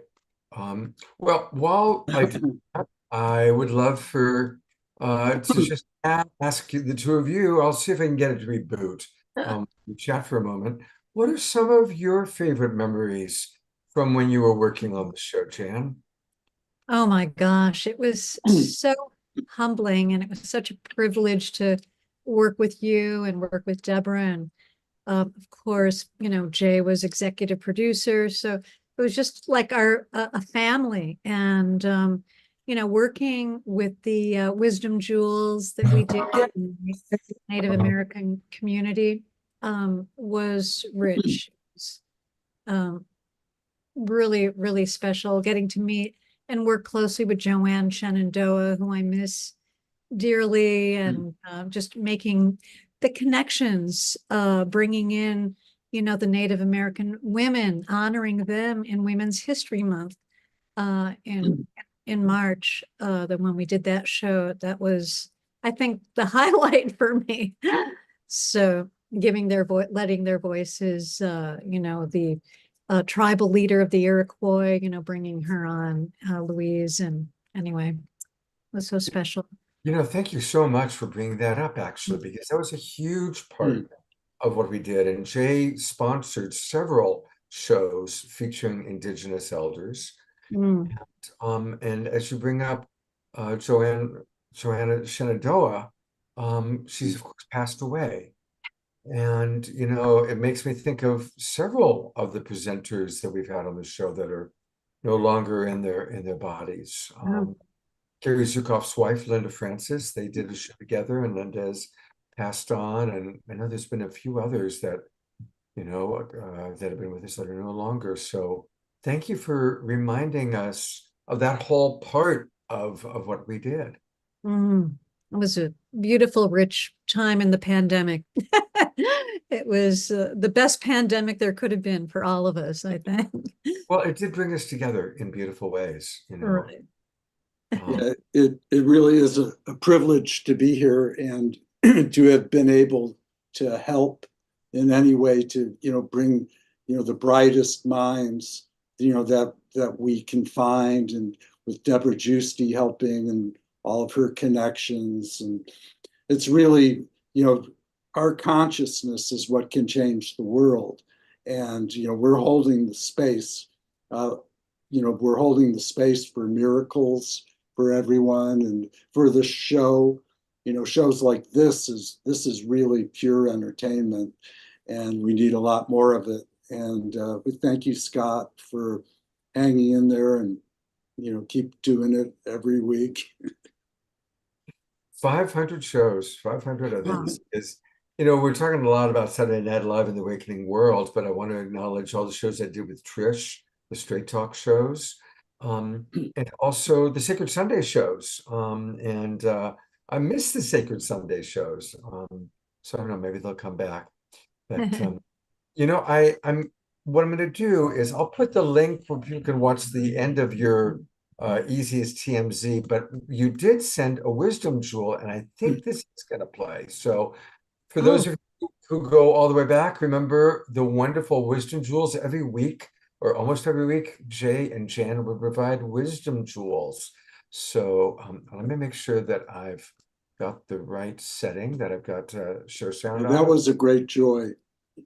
Yeah, here we go. Here's a wisdom jewel from Jay and Jan, a little bit blast from the past.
And of course, light touch has been a big part of what we've done. Trish is with us, and Trish was one of your key people for Light Touch. I'm going to bring her back up. And so just a reminder for anybody who's new, and a lot of comments coming in about saying, I love those wisdom jewels. Dr. Laura misses the wisdom jewels, so maybe we can get you to start doing more wisdom jewels for us again. And for people that are new, just refresh people's memories, or for newbies, what is Light Touch? Well, Light Touch is an opportunity to, activate the law of attraction. The whole premise of Light Touch is that we are magnetic. Energy has certain properties. It's magnetic. And when you do Light Touch, you actually send a message to the self that the self recognizes. And it activates the law of attraction, brings exponential financial blessings into your life, and especially when you have a group of people that support each other. So I'm going to put a link in again. It's called Holding the Space, and it's open to everyone. And we all hold the space for miracles and good fortune, healing, and everything that we need to, feel like we're fulfilling our purpose. So together we can give that to each other. Beautiful.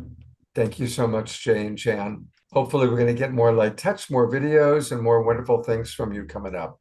Thank you so much. Yum, yum. I want to spotlight a couple of people that are doing really wonderful work, and then we're going to go to Johanna for another song. But there are two people that are in our audience that are doing wonderful work right now.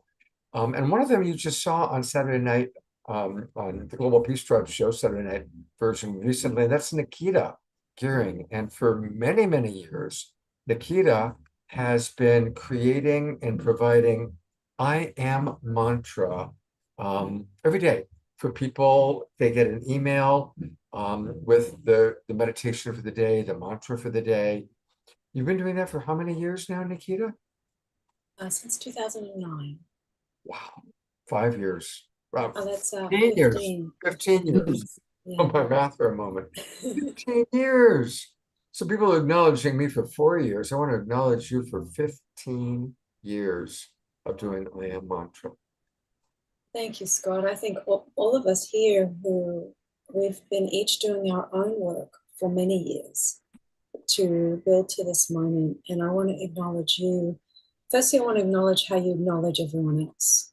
I want to acknowledge how you so graciously do, as Johanna said, the re-evolution. I want to acknowledge how much work goes into putting on a show like this every week, let alone multiple shows, and how gracefully and compassionately you do it, Scott. You talk about maximum grace, you talk about your lineage with compassion, and you really model that. And I know you both professionally and personally, and I want to just say what a champion you are for the awakening world.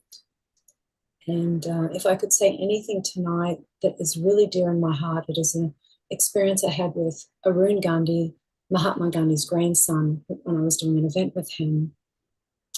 And he talked about a teaching his grandfather gave him around active violence and passive violence. Now, it's very obvious what active violence is. There's things like war, it's more physical violence, but there's also passive violence. And this was in 2006 when I did this event with him, and he talked about how passive violence shows up as thoughts.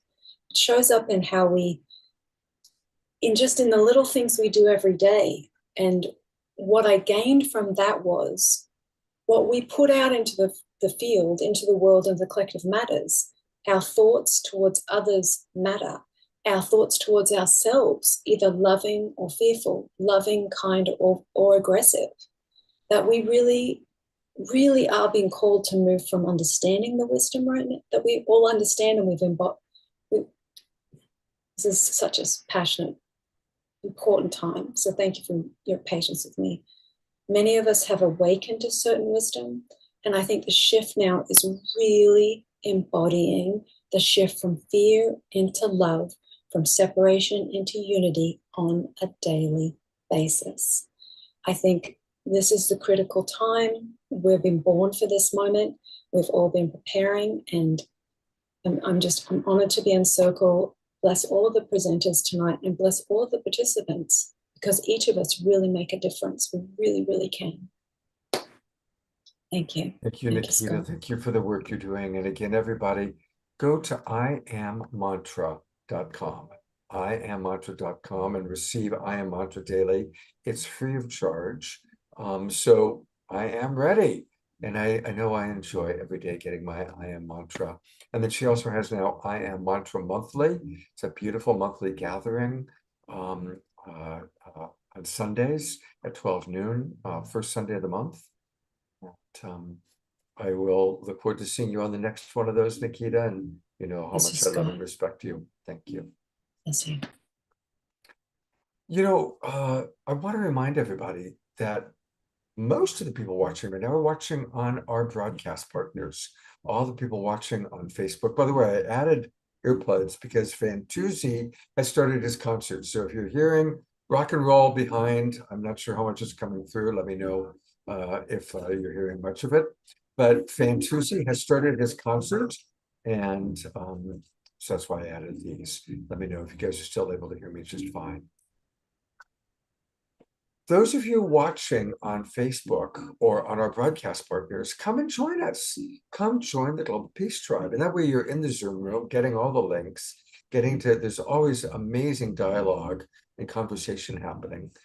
Usually I share a lot more of what's going on in the chat box, but there's so many wonderful people here that I want to hear from. So I haven't read as many comments yet from my wonderful audience, but I want to acknowledge Ellie and Ayada and Eleanor Joy and George and all the people that are chatting away in our chat box. And it's really easy for those of you watching on Facebook, even if you're watching the recording of this, or maybe you're watching on Alan Steinfeld's YouTube channel or our own YouTube channel, please join us. That way you get the Zoom room links to all of our shows. Plus this month, I'm doing 4 extra events. Every week, we're going to have an extra event that's happening live somewhere, usually in the Bay Area, and then live streamed out to our audience. And it's really easy to join us. Just go to the globalpeacetribe.com, globalpeacetribe.com. And when you go there, you'll see, you'll be able to learn all about us, a little bit about our history, learn all about our shows. I'll take you there right now. There is what we've been talking so much about tonight, Saturday Night Live, the Global Peace Tribe. And all the wonderful people that are on our shows, magicians, Kristen Hoffman. Kristen isn't able to join us today. She's in the recording studio this weekend, but she sends her love. And there's Deepak, Nina Gray, one of our favorite musical artists. And there's Trish and Patron Antoinette, and so it goes. Anyway, join us. We do the Awakening World twice a week, every Wednesday and Saturday night. And then we also do these extra events. And it's easy, just click register for the new season. That'll take you to our registration page. You can come in for as little as $22 for students and seniors. So come and join us. You'll get all the Zoom room links to all of our shows for the next 3 months, plus all these special events that we're doing. And it's really important for you to join us and participate. I'm going to go to Johanna Beekman for her second song of the night. And then after that, we're going to hear from a wonderful friend who's got a great free summit coming up that features Marianne Williamson, Jane Fonda, and many others. So stay tuned for that. But we're going to go back to Johanna. Hello, Johanna. And Chad, the wonderful Chad. Hi, good to be back. So we've been talking about how to fix all these problems in the world, and it seems like it all comes back to how we're all connected, and when we forget that we're connected, that's when we suffer, right? And when we remember that we're connected, and when we lift each other up, and we are one, like we really are meant to be, we are in the new world. So this one's called, speaks to that, and it's called Heart Beats One. We'll sing together if you'd like to sing and dance. There are dance moves, actually. It goes like this. My heart beats one. Your heart beats one. This heart beats one. Our hearts beat as one. My heart beats one, right? So we can sing that together when it comes back around. Your heart beats one. This heart beats one. Our hearts beat as one. All right, you're all hired. Let's go. Let's do it. My backup dancers, we're on the internet road. All right. My heart beats one. Your heart beats one. This heart beats one. I usually play guitar. Our hearts beat as one. My heart beats one. Your heart beats one. This heart beats one. Our hearts beat as one in our short, sweet lives. We'll come back to that. We're all searching for the light, the same light that makes trees thrive. Our roots grow down, branches reach for the sky. I know inside that you and we share the same heart, the same soul, the same love, and I know everybody, my heart beats one. Your heart beats one. This heart beats one. Our hearts beat as one. My heart beats one. Your heart beats one. This heart beats one. Our hearts beat as one. My heart beats one. Your heart beats one. This heart beats one. Our hearts beat as one. Feel the heartbeat, breathe the heartbeat, share the heartbeat of the world. Feel the heartbeat, breathe the heartbeat, share the heartbeat of the world.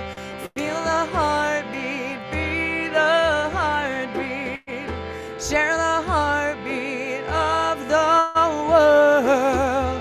Feel the heartbeat, breathe the heartbeat, share the heartbeat of the world.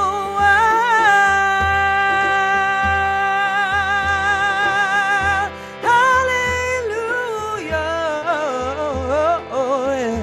Oh, yeah.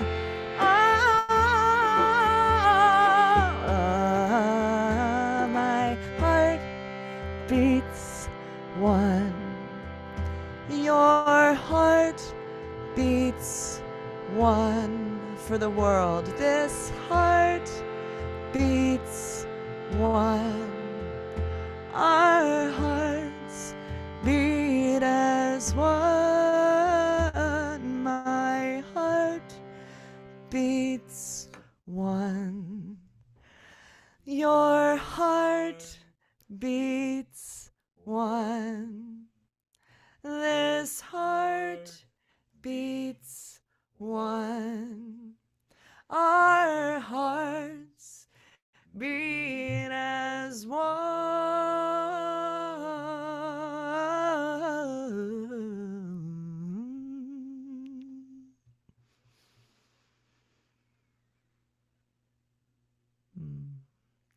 That's all Twinkle. That beautiful, beautiful, beautiful Johanna and Chad. That song. That is a perfect, perfect song for what we all are all about. Because it's true, Johanna. Ultimately, it does come down to seeing our oneness, living in the oneness, living in that divine understanding. Absolutely. Yeah. We want to see the end of oppression. We see each other as people. That's it. So thank you for being my people. We're all one. Love you, family. If you want to go check out my yoga program, it's still online at my website. It's johannasings.com/5 Hold on, days. hang I'll on, put it in the hang on. chat. We've talked about it before, but you know, it And really where do I starts find? I've got it. I've got your website up. johannasings.com/5 days. It's 5 That's days to 5 come days. home to you. Oh, okay. Yeah. Is that spelled 5 days? 5, the number 5. The number 5. Let's try again. Yeah. So I really like to think about what we're all doing here is we're sharing tools, because all of this change that we're talking about externally starts with internally. So if we're working with our nervous systems, with ourselves, and doing the best we can to serve our own well-being, then we can serve the well-being of others. And my brand of yoga is Lullaby Yoga, where I bring sound healing. Chad is a sound healer, mantras, chant, and inner child journeys, meditation, pranayama, to really reset the nervous system so we can meet the world in a different way with all of these benefits. Then what can you need more than relaxation of the body, increased sense of calm, reduced tension and stress, and all of the other things, and sleeping better, mostly just really being able to drop into that space more easily, especially when we're in the face of conflict. To have a calm space that we can access is a really, really important thing. And that's, I think, what we're all doing as practitioners, healers, and people who are sharing in this community, is helping each other, as in one of the words of one of our great teachers, Ram Dass, walking each other home. So thanks for letting me speak to that. But thank you, Johanna, so much for being such a big part of Global Peace Tribe. I'm actually a little bit later on in the show, I'm going to show the video you created of doing everything with love. So if you stick around, get a chance to see it. It's a great video that that I had the idea and you ran with it. So everybody, we've got a great video coming up with Johanna. We also have a wonderful video with Larissa coming up that Larissa will share with us. So as always, weaving music and presentation. And it's my honor to introduce everybody to Sylvie. And Sylvie has put together a beautiful, beautiful program, which we are in strong support of. Welcome to the Awakening World. Sylvie, it's good to see you again. Thank you so much for having me, Scott. And what a beautiful celebration. I'm really inspired to first hear this gorgeous music and also just all of the wisdom that's been shared. Some of you might know my film, Love Thy Nature, that Liam Neeson narrated. And I have been honored and delighted to be working with my partner from Wisdom for Life to create a free summit that's called The Heart of Nature, right on time for Earth Week that's coming up. It's actually starting on Tuesday. And the idea really is to heal ourselves and our world through the power of love and compassion. And so, like Scott, like you mentioned, we have amazing speakers, 35 speakers, including Jane Fonda, Tara Brach, Michael Yellowbird, Marianne Williamson, again, Matthew Fox, Peter Coyote, and many others. And the idea of the summit, what we really envisioned doing was to offer solutions that have to do with healing the self, everything from isolation to eco-grief, powerlessness, and even trauma. And we offer that with practices that have to do with reciprocity with nature. So practices like forest bathing, eco-psychology, integrative medicine, and somatic healing with nature. And also the summit has to do with planetary healing. So it's healing self and world, even because we're no separate from nature, right? Indigenous peoples like to say, we are the land made human. And so the healing at a planetary level, it's all about really inspiring and empowering you to sort of like not only stop the unraveling of our natural systems, but actually help regenerate our Mother Earth through small daily actions, and also joining other people and amazing groups out there that are doing extraordinary work. Some of the folks that we're featuring, we have a whole day that's dedicated to revitalizing Indigenous wisdom. And I've been incredibly inspired to be talking with some of these Indigenous leaders who share with us how they have been able to imbue their teachings and their wisdom to government systems, to legal systems even, which is the creation of the rights of nature. And also at the heart of this issue is really about how Indigenous peoples hold ecology and sacredness at the very core of everything they do.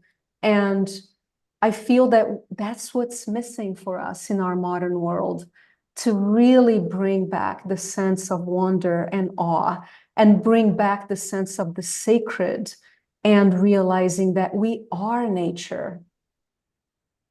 And I know that, Eden, you were talking about the deep feminine. We have a whole day that's dedicated to the deep feminine, in the sense that it's not just for women, but it's across the gender spectrum, which is really the principle of caring, the principles of love, collaboration, cooperation, and of course, life-affirming energy.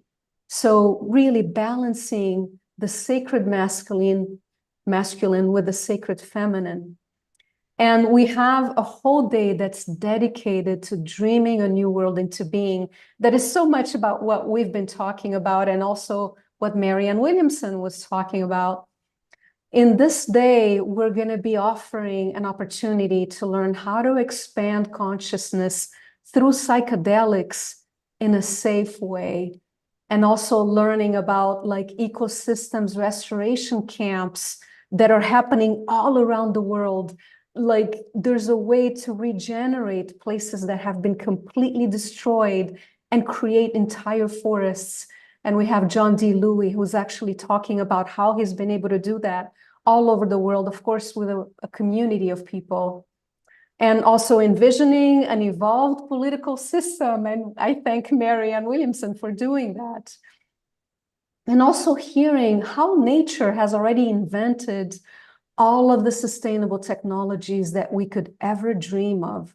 It's the incredibly inspiring and powerful field that's called biomimicry. And of course, we end on Earth Day, right? April 22nd, with Jane Fonda, Lynn Twist, Paul Hawken, Michael Yellowbird, myself, and Atossa Soltani. And we get to celebrate our Mother Earth with like incredible ideas of how not only like reverse the course that we've been in, but actually evolve ourselves to becoming a life-affirming civilization, a life-affirming species, which is what Mother Earth intends us to be. So I really feel deeply, folks, that we are the chosen ones. And I heard one of you on this call say that. We are the generation that has the privilege to be alive right now on planet Earth, so that we can be the creators of this new life-affirming and, yes, awakening world. So again, I would love to have you join us. And the summit starts on Tuesday. It's free. And I have a link that I can share with you here so that you can all sign up. I'll just do that on the chat. And I put the link in a couple of times into the chat box also, Sylvie. Wonderful. So I might do it one more time. Absolutely. Here it is There you again. go. And this is going to be an amazing summit. So everybody, let's all continue to support. And Sylvie, I know it's a lot to put together an event like this. So thank you so much for all that you are doing. And we're really looking forward to your incredible Nature Summit, hearing what Jane Fonda and Marianne Williamson and all your other presenters. You've got Louis, who made the gratitude movie, is going to join us. We love Louis. Louis been on the show before. We love Louis. I'm sure. Yeah, that's Yeah. great. Yeah. So, Well, thank you for the opportunity to be sharing this, and I hope you enjoy the summit as much as I enjoyed co-creating it. I'm going to take these out. You're going to hear a lot of Fantuzzi music. This is our host of the show. This is Katrina Valancourt, and she's hosting this Fantuzzi concert that's now happening downstairs. And thank you, Sylvie. I'm going to turn it over to My pleasure. Katrina. Thank you. Welcome to the Global Peace Tribe. We've had Marianne Williamson and many of your friends, Eden Almadora, and all sorts of wonderful people so far. And tell us what's happening downstairs. Yeah, we have a beautiful Fantuzzi celebration. I know many people here have come to know and love Fantuzzi, as my husband Stephen and I certainly do. He is a global troubadour, just bringing so much love and light to so many people around the world. And so we're delighted that we get to share this concert with you all as a way to wrap up this 4-year anniversary of the Global Peace Tribe, coming back full circle with another Fantuzzi celebration. So yeah, wonderful to see you all, and we hope you enjoy the music. Thank you so much, Katrina. So when we're done with the kind of primary show, I'm going to take my computer down, and we're going to move and groove to some Fantuzzi music. I am going to put these back in though, because with them playing, it's a little bit hard to hear. I want to acknowledge a couple of other wonderful Earth Day events that are happening. So we all are going to join what Sylvie's doing, but there are 2 other events that are also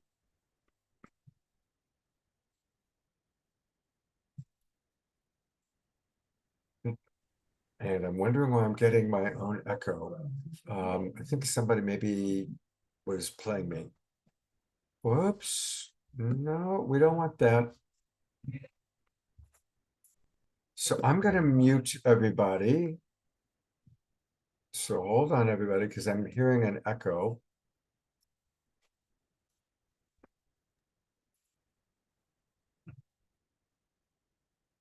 Okay, now hopefully we've resolved the situation. All right. I want to acknowledge what's happening on April 20th. There's an Earth Day celebration going on that's going to feature a lot of our favorite people. Christian Hoffman and Charles Eisenstein, beloved brother Chief Phil Lane, who was just on the show last week, Bruce Lipton, and many others. It's put on by Mitchell Rabin. Mitchell was in the show in the Zoom room audience tonight, although I think he's gone now. So that's on Saturday the 20th. And it's great because you can watch that at 4 o'clock Pacific time, 7 o'clock Eastern. And then as that wraps up, our Saturday night show will begin.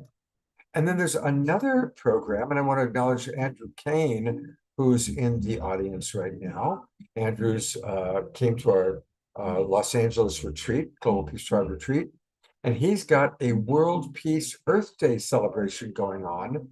That's going to be on Sunday, April 21st. And he's got some amazing people lined up for that. Look at all the people that are going to be involved.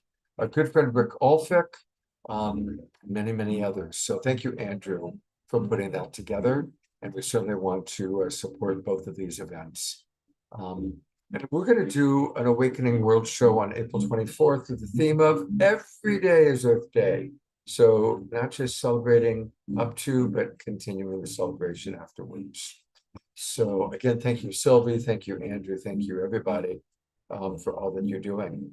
I'm going to go back to Tangela for a moment because she's got some really important stuff happening. Now, those of you who have been watching the shows recently, you've seen all about Soul Search TV.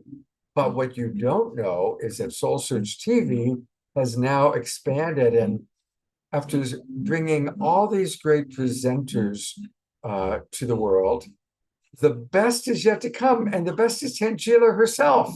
Tangela herself has a wonderful new program called the Enlightenment Experience. And I think we have a trailer here for it. I want to make sure it's going to play okay. It is. So we're going to talk to Tangela after we watch her trailer. Let's take a look. How do we get there? Is enlightenment possible for someone like you or me? For most of my life, I thought enlightenment was only reserved for a few chosen ones. But we no longer live in a world where we have to cut ourselves off and retreat to a mountaintop cave to reach nirvana. Enlightenment is within our reach in the here and now, and there are infinite ways to get there. Join me as I sit down with the leading spiritual teachers of our time to dive into and explore the enlightenment experience. Together, we discuss how enlightenment is our collective journey at this time of humanity's evolution, and we explore tools, tips, and practices to support us on our own personal enlightenment journey. Each one of us can experience enlightenment in the midst of our human experience, and it is our divine birthright to do so.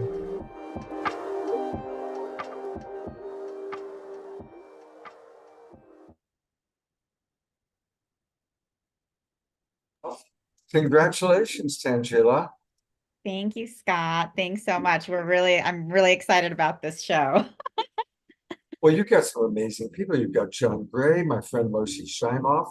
You know, my wife and I spent 5 weeks traveling through India with Marcy. Oh, wow, really? It was the same trip where we were with David Pamal and Meetin and a few others, and we were all together for 5 weeks in India. So we love Marcy. She's, of course, been on this show.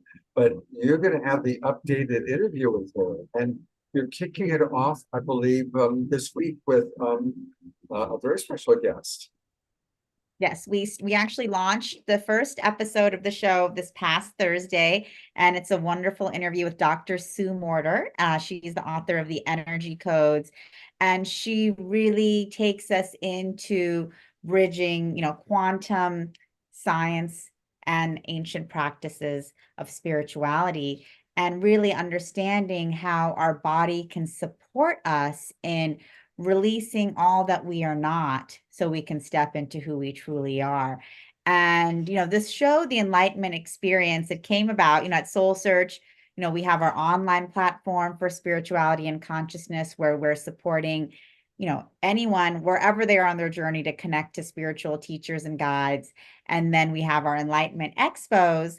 And then Soul Search TV is our newest platform where our practitioners can create shows, documentaries, different programs that can be broadcast all over the world. And we came up with the Enlightenment Experience because, like we were talking about earlier, we have so many people who come to our live events and to our platform, and they're new to all of this. And, again, one of the programs that we're all in is that, enlightenment is not something that's for us everyday people. That's something that's reserved for, these great masters and teachers. But who am I, and how does that even concern someone like me? And what's been really amazing to have these discussions with Dr. Sue Morter, Shaman Durek, Matt Kahn, Dannion Brinkley, and so many more, is that, we are in this new era of spirituality and consciousness where we're releasing, the spiritual hierarchies and beginning to really understand and come into that all of us are on this awakening journey. And, there's so many different ways that we each awaken and remember who we truly are. And we're supported in that process by all of these, by our guides, our ascended masters, our ancestors, and of course, having these discussions really, is to support all of us in our understanding that, there is a collective awakening happening, and there's for each of us as individuals, this is an enlightenment journey, an awakening process. And it's something that's open to all of us, and it is our birthright. And we have so many practices, teachings, tools that can really support us. And so whether it's a breath work practice, whether it's yoga, whether it's music and dance, there's so many different ways that we are supported. And it's really to open up this conversation in a way that's inclusive for all of us. So there is no more hierarchy of this person can reach enlightenment, but not me. And this person can reach it and not me. This is that we're all on an awakening journey together. And we're all one family. We're all completely supported. And there are so many different pathways where we can each follow on this journey of consciousness and evolution. It's like, Marianne was even talking about, we are in this evolutionary process of enlightenment, and we are all seeking, we are all looking, we're all asking. And this is to open up that conversation, to include all of us in this conversation, as each of us are deserving to be on this path. We are on this path, and, we have so much support on this path. So it's a great show. I hope you guys can all tune in. All you have to do is go to soulsearch.tv if you want to watch it online at home. You can also watch the channel on your TV.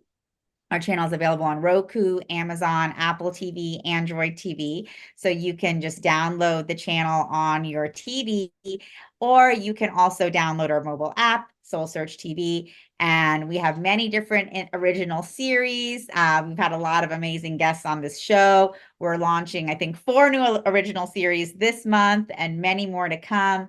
So definitely come in. And I think, Scott, if you go up and you press on demand, I think you can go down to, you can scroll on the shows, and, yeah, so if you go down, there's just the trailers. If you keep scrolling down, there's a bunch of our other shows. I think you guys have seen Ashita and Asil. And then there's the first episode of the Enlightenment Experience right down there, Scott, on the my interview with Dr. Sue Morter. Yeah, online. And you can just click on that and it'll just take you to the page. And so, our channel is free, so there's no subscription required. You can tune in, and definitely tune in for our whole series. We have a new episode launching every Thursday. This coming week, we have an episode with Shaman Durek. And so if you guys have not met or know Shaman Durek, he's an incredible shaman to the stars, as he's called and known in social media. But he is really wise and really connected. And he talks about the shamanic path of enlightenment and what that really means. So Dr. Sue Morter, to Shaman Durek, and many, many more. We have incredible teachers, including a lot of younger spiritual influencers as well that I interviewed. And it's a great experience. And we want to hear all of your guys' feedback as well about what you think of the show, questions for our for the teachers that I've interviewed. And we want to have this an ongoing discussion and conversation for all of us. Thank you for all that you do, Tangela. Absolutely. And I'm looking forward to our next show together, which will be coming up on May 4th. May 4th. May 4th. Yes.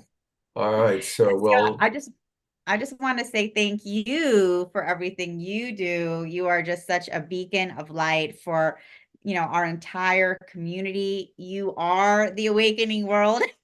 You are awakening all of us in every moment. And I really want to acknowledge you for your commitment, fortitude, the hard work you put in, your dedication and love for the Global Peace Tribe, for the awakening of humanity. And, I'm just getting emotional because I love you so much. Oh, Tangela. Oh, I love you too. I love you too. We're doing it. We're doing it. Yeah. Thank you so much for everything you do. I'm sorry, I'm crying. No, are you kidding? This is like the highlight of my show, Yeah, but because our tears are precious. And so it just shows your dedication to this work and to what we're all doing. So your tears are amazing. Thank you so much. Well, I just appreciate you and honor you, and thank you and Deborah for leading the way for all of us. You're the one who gave me my first chance to even speak online. For those of you who don't know, I was on the Awakening World for the 2-year anniversary, and Soul Search was like the show sponsor. And that was my first time online on camera, even speaking about anything spiritual. And I was so nervous. And Scott, just thank you so much for all you do to support so many of us to bring all of these messages and all of this work out to the world. You know, I love you. You're so loved. You're so just appreciated and supported by me and by so many others. Thank you. Well, you just inspired me to play something. I was going through the video archives, kind of picking out, okay, what am I going to show? And you actually first came on and you sponsored our anniversary show 2 years ago. It was our 2-year anniversary. And I think, yes, you sponsored it. And so I found the trailer for that show. So here's a little flashback in time. I just met Tangela. She came in through Deborah Juicy. She sponsored our anniversary show of 2 years ago. And this is the trailer narrated by Elizabeth April. So we're going to watch that trailer and then we're going to go to Larissa Stowe after this. But here's a little flashback in time for you. Here we go.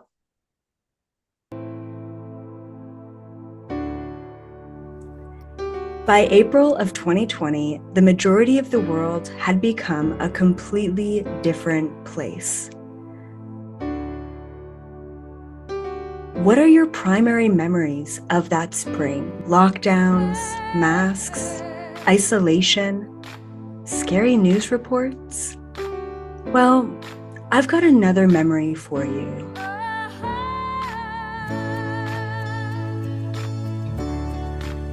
In the midst of a massive global change, Saturday Night Alive brought us hope, inspiration, and connection to our great global community. Hello, I'm Elizabeth April, and I want to invite you to a very special weekend on the Awakening World. On Saturday, April 16th, the second anniversary of Saturday Night Alive for the Global Peace Tribe, let's celebrate you and all that we have learned together during this alchemical time. During this anniversary weekend, many of your favorite luminaries and musical artists will be joining us. Some of our guest luminaries include Marianne Williamson, Matt Kahn, Neil Donald Walsh, Reverend Michael Beckwith, Caroline Neese, Gary Zukov, the Twin Ray, Andrew Harvey, and myself, Elizabeth April. As always, there will also be wonderful music, including Jai Utah, Kristen Hoffman, Larissa Stowe, Cornflower, Nina Gray, and others.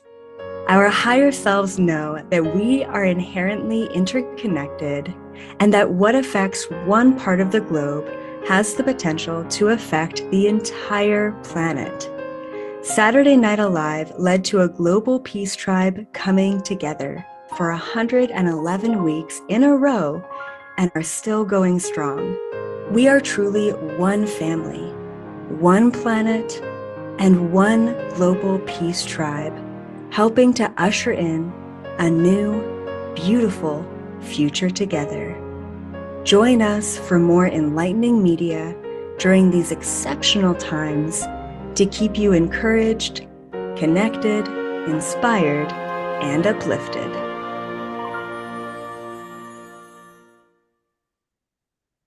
And you sponsored that show, Tangela. Yes, that was an awesome show. It was amazing. That was an awesome show. That was a show. It was a 4-hour show. It went It on and on. was. And it sparked our ongoing relationship now. And that was your first time coming out speaking online. And you did great. I remember you did great. Thank you. And of so course, much, on Scott. that show, because she's always part of us, Larissa Stowe was there with us 2 years ago. As Larissa's been with us so much.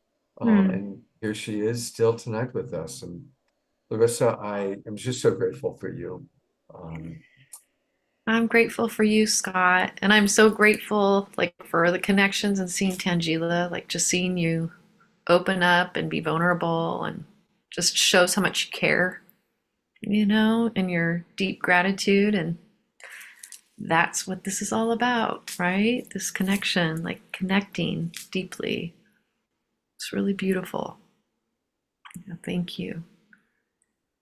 Larissa, I would love for you to share with the audience a little bit more about Shiloh and about the Weevolution and just really what you are creating, because you are, like Tangela, you're one of the great community builders that I know. And so I want to give you a little bit of time to let people know more about your Shakti Love Warriors, Shiloh, what you're doing to create community. Well, like a lot of people, like there's been so many of us that, you know, pre-pandemic, for many, many years, we have been receiving these downloads about needing to really find land with water. I was one of those people about 20 years ago that started receiving these messages. And I sensed that it was going to be necessary for us to come together as community to create in different ways, to create together rather than being in our own little separate places. And I was very inspired. So on one hand, I was seeing that it was going to be necessary. I was like told that by my, what I call the frequencies, that water was going to be worth more than gold in the future, and that it was going to be necessary for us to become more sustainable, self-sustaining, and that we were going to really have to come together to take care of each other and go back to our roots of more of that indigenous of sharing and weaving together and lifting each other up. So like it was really interesting, like when the pandemic hit, it got louder and louder and louder, like the voices, like, it's time. So for me, I was inspired in two ways. Number one, just knowing that I've been hearing this for a long time. But number two, just feeling like my own growth had hit a certain point. And that as much as I would talk about all these wonderful concepts of oneness and heart-centered living, I started to feel like, well, Larissa, that's easy to do, you know, when you're not like full on with people, like having your feet, you know, in the mud and really working the soil. And I felt like I needed to up-level myself and really put my, you know, put my words, you know, into actual embodiment, to embody what I was saying. So I just knew it was time. And I got very inspired by a retreat that I led in, I think it was 2021, in Cornville, Arizona, which is about 20 miles south of Sedona. And I never thought I would move to Arizona, believe me. I love California, I love the beach. But you know what? I really, really love Sedona and that area too. And when I was in Cornville, there was just this feeling that, okay, this is a place that we could do it. This is the place. So we started looking for land and found this beautiful land that was an ashram, a Shivananda ashram that was up for sale. And it felt like the right thing to do. And it felt really big and really scary. And like, how are we going to do this? And it took a really big leap of faith. But that's what we did. And I didn't just do it by myself. Like part of the vision was, this is not just a me vision, this is a we vision. And to do it alone would not be really what the vision was about, because the vision, I've been called to really step into this place of linking arms and hearts with my community and believe and trust in my tribe. And even though we hadn't done anything like this before, it's like, you know, getting married to one person is enough, you know, like much less getting married to a community of people. You know, it takes really big faith and dedication and commitment. But that's what my spirit really was called to do, because I believe that this is something that's necessary. And while I know that I don't have all the skills in the world, you know, to do this gracefully every day. It felt necessary and a part of my, not only my own evolution, but the evolution of the community. And so we're learning. It's like it's in process. You know, it's an experiment of truth. And Gandhi talked about that.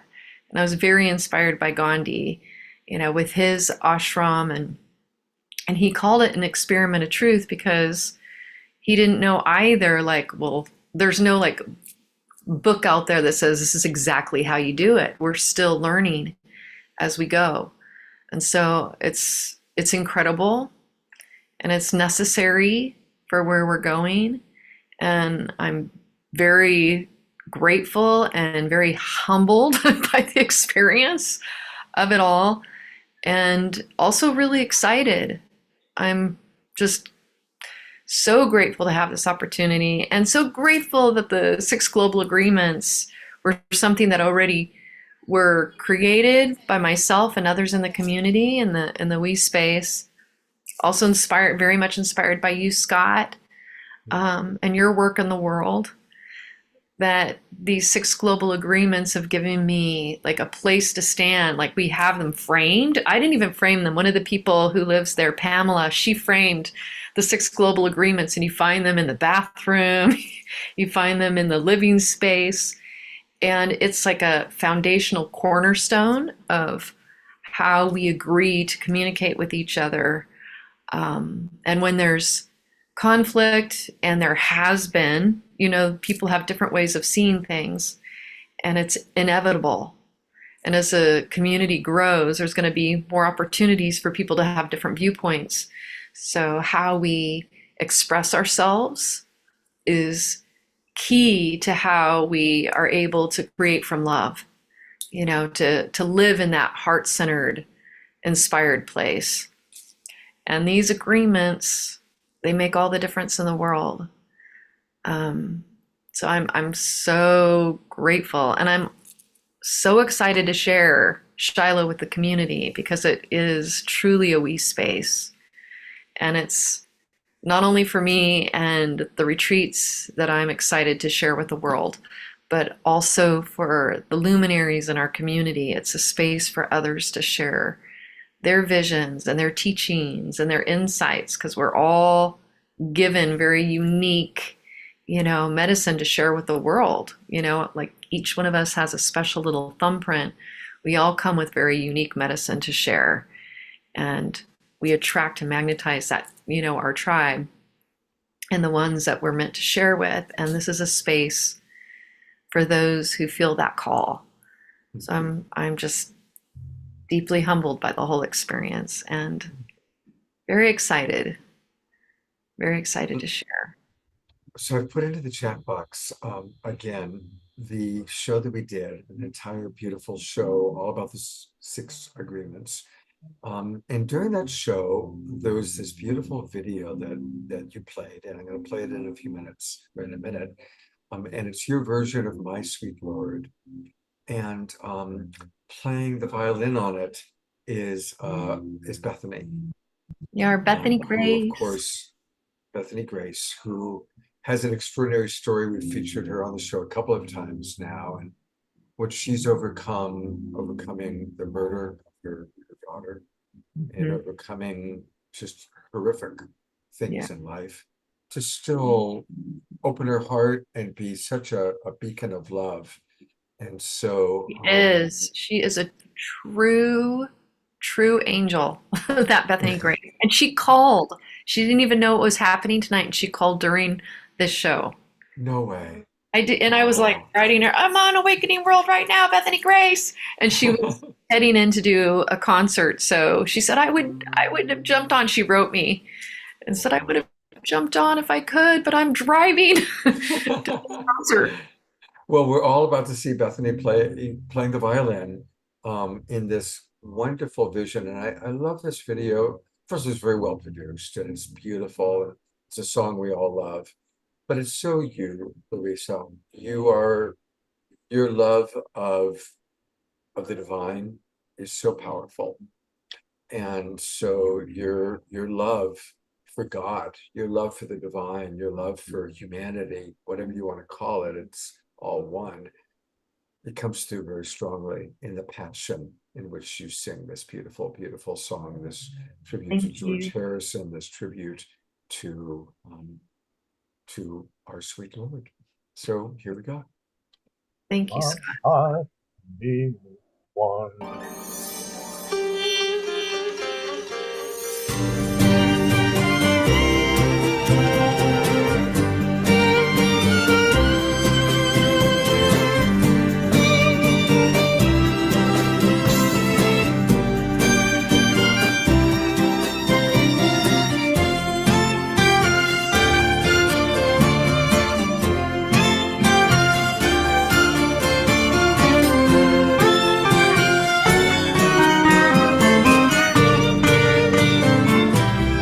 My sweet Lord,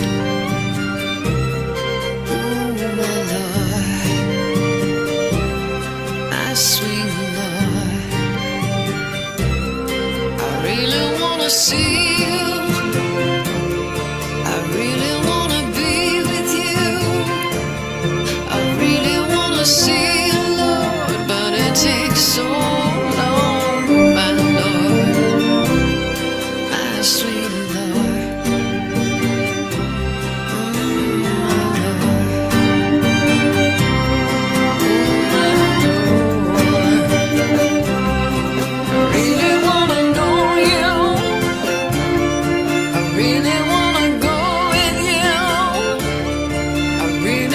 Show you, Lord, that it won't take long, my Lord, my sweet Lord, my Lord, my sweet Lord, I really wanna see you, I really wanna see you, I really wanna see you, Lord.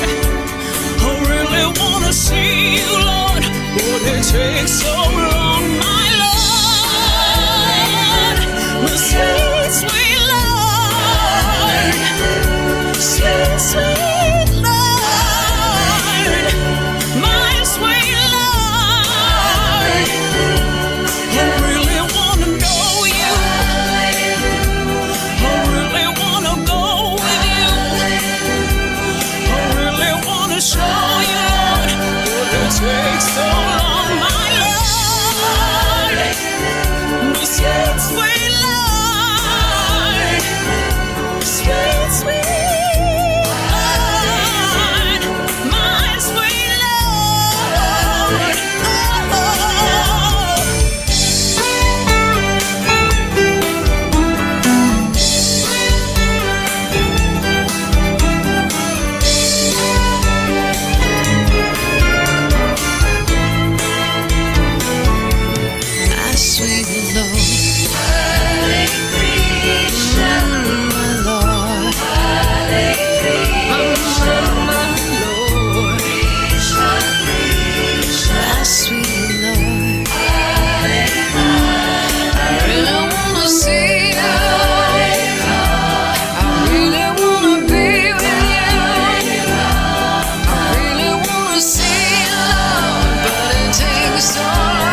Are you okay? I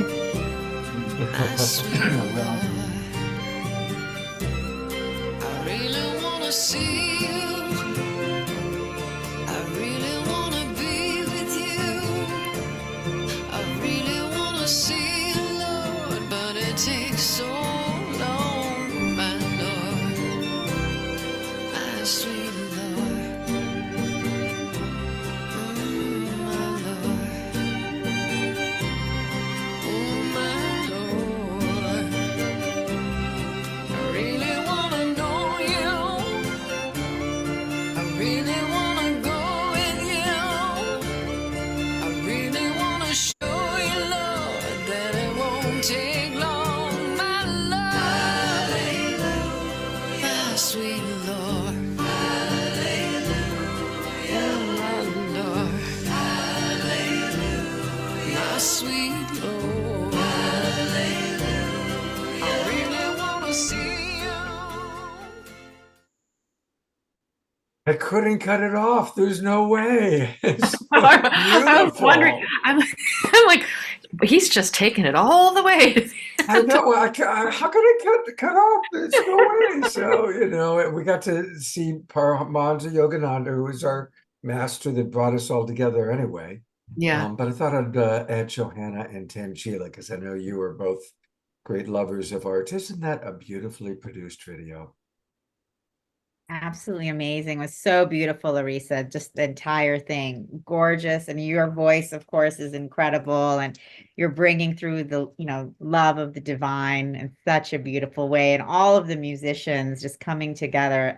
Each one was so incredible. So the way you weaved all of that together, I'm getting chills just thinking about it. Thank you. Thank you, but I can't take the credit for weaving it all together. That was Bethany Grace.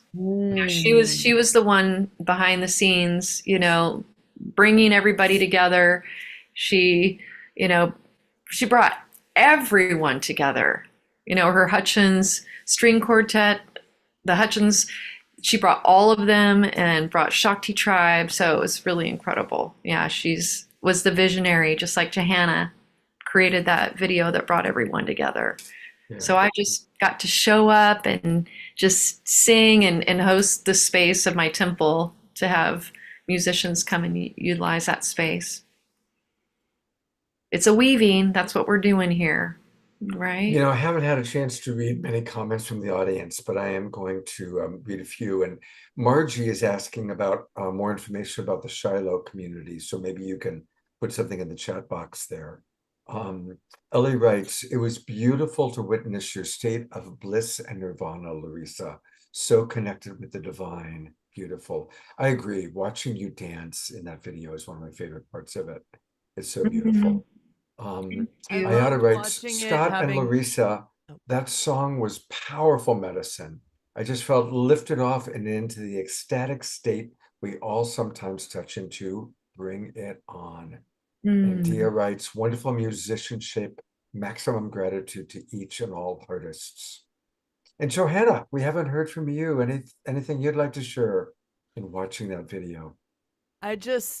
After being in your space and with your band over the years, I feel like it was like snippets of the behind the scenes. And I love how you did that it feels like we were a part of the making of it. There's a microphone in every single person's shot. I mean, the production took a long time, I'm sure, and it must be so lovely to have such a beautiful community to rely on so that you can just fly in your artistry.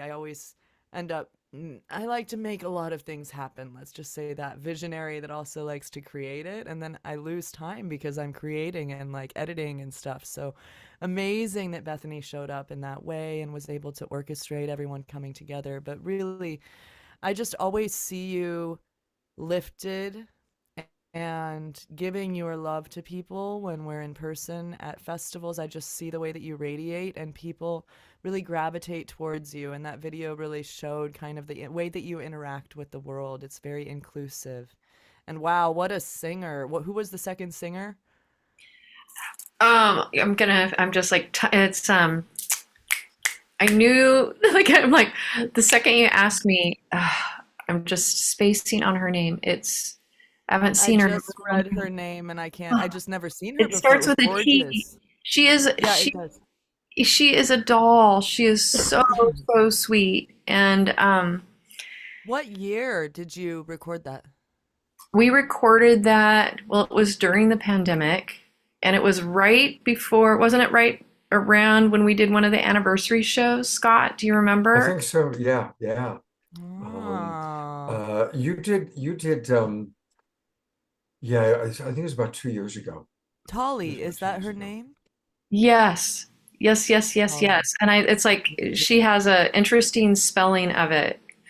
Yeah, she's a force of nature. She actually sang on a night with Janis Joplin. She was on Broadway, like she was one of the backup singers. Yeah. Tawny, is it Tawny Dolly? I'm like, just it's coming back. She's gonna come the minute the I know. camera's I not think it's here. Tawny. And it's like, it's yeah. so funny because I was like, Tangela, with Tangela being here, it's so like close to, it's like, that's why my brain went, because it's, yeah. So it's Yeah, like, it's like beautiful. Tawny, I think it's Tawny Dolly. Yeah, she's amazing. And she was a part of that show. Yeah, she's a force of it nature. spoke to a lot that's going on in the world, just the way you produced it and brought so many different people together. I just really had no idea you had done that. And so I'm really glad I was on tonight to experience, because we're all doing all these Again, beautiful Bethany things. Grace. Yes. Again, we have to give credit. That's one thing in life that I think is so important, a part of the Weevolution. Yes, thank you. A lot of Bethany times, Grace. you know, what we do is I see people kind of like take, you know, and like, oh yeah, like take credit for, and it's like, we all have our specific medicine we're bringing to the world. And the more that we can really honor each other, I think it's really important to give credit where credit is due. And that was Bethany Grace. Like, and her brother is the one who edited and did the shooting of the video. And she was like there. And then Benj jumped in, you know, who's in Shakti Tribe, and he really jumped in and helped with some of the behind the scenes production of the sound of the recording of it as well. He got involved in that. So there were so many people that jumped in, but if it weren't for Bethany, like leading the charge, she had the vision of it. She saw it. She felt like it was really important that needed to happen. And she wanted to bring us all together. So Bethany Grace. Maximum grace for Bethany Bethany Grace. Like I cannot say enough about our Bethany Grace. You know, she is amazing on so many different levels. Not only is she like the most incredible violin player, you know, that I've ever experienced. I mean, she is just beyond the beyond as a virtuoso. But who she is, like as a human, you know, she's like one of my favorite humans on the planet. And, you know, like when we get to know people really, really well, like when we know them like super, super close, what happens a lot of times is that our wounds can get brought up.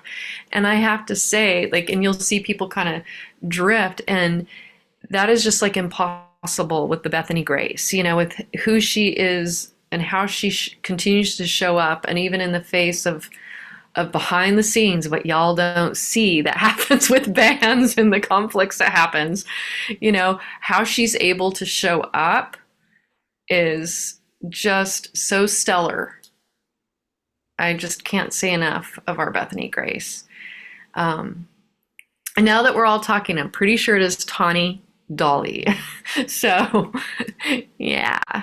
So and Randy Johnson is a dear friend he's the one who wrote A Night with Janis Joplin, and Tawny was a part of that. But I knew Tawny even before she connected with Randy, who I had known from before. It's just amazing how everybody weaves together too.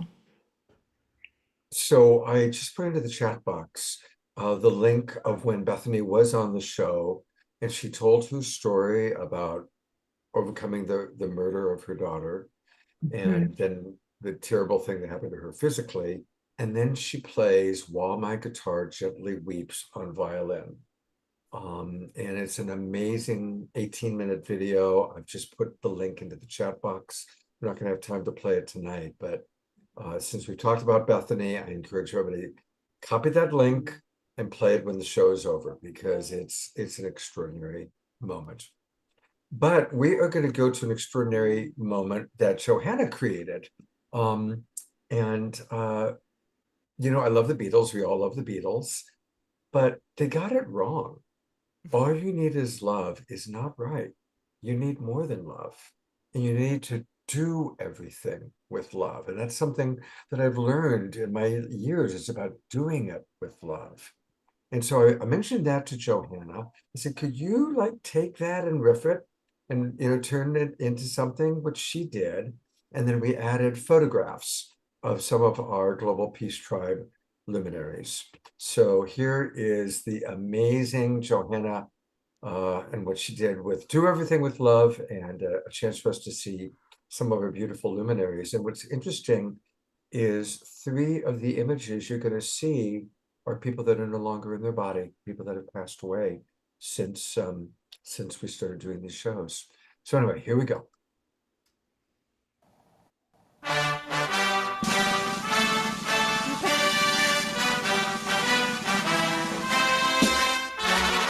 Do everything with love.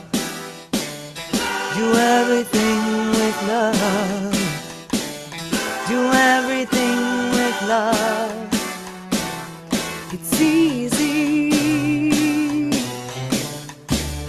Do everything with love. Do everything with love. Do everything with love. It's easy. Do everything with love. Do everything with love. Do everything with love. It's easy, yeah, yeah. Do everything with love. Do everything with love, yeah. Do everything with love, love. Love, do everything. Do everything with love. Do everything with love. Do everything with love. It's easy. Yeah. Do everything with love. Do everything with love. Yeah. Do everything with love. Love. With love, do everything.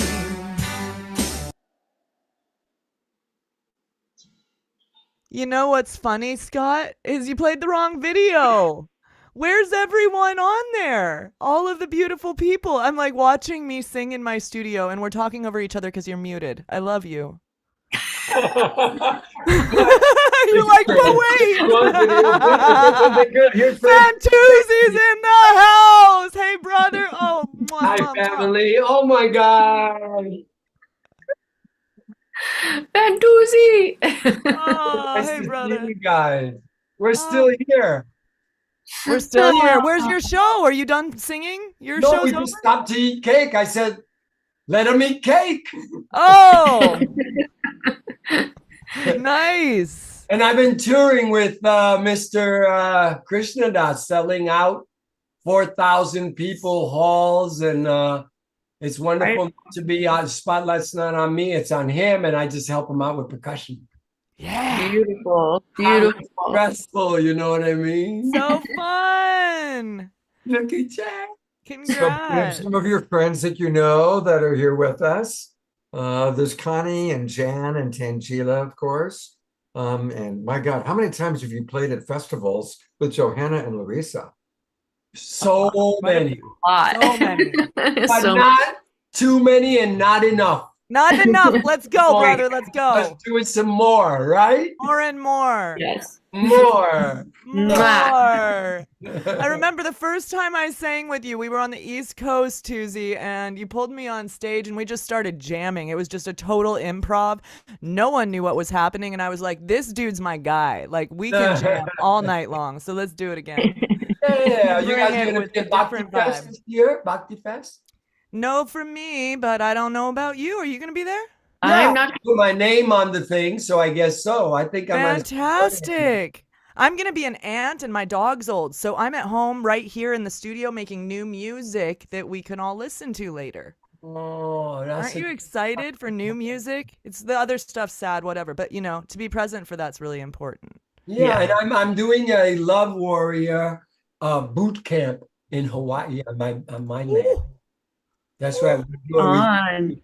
We're gonna do Right a on. yoga, Beautiful. meditation, dance, sing, all that good stuff and more.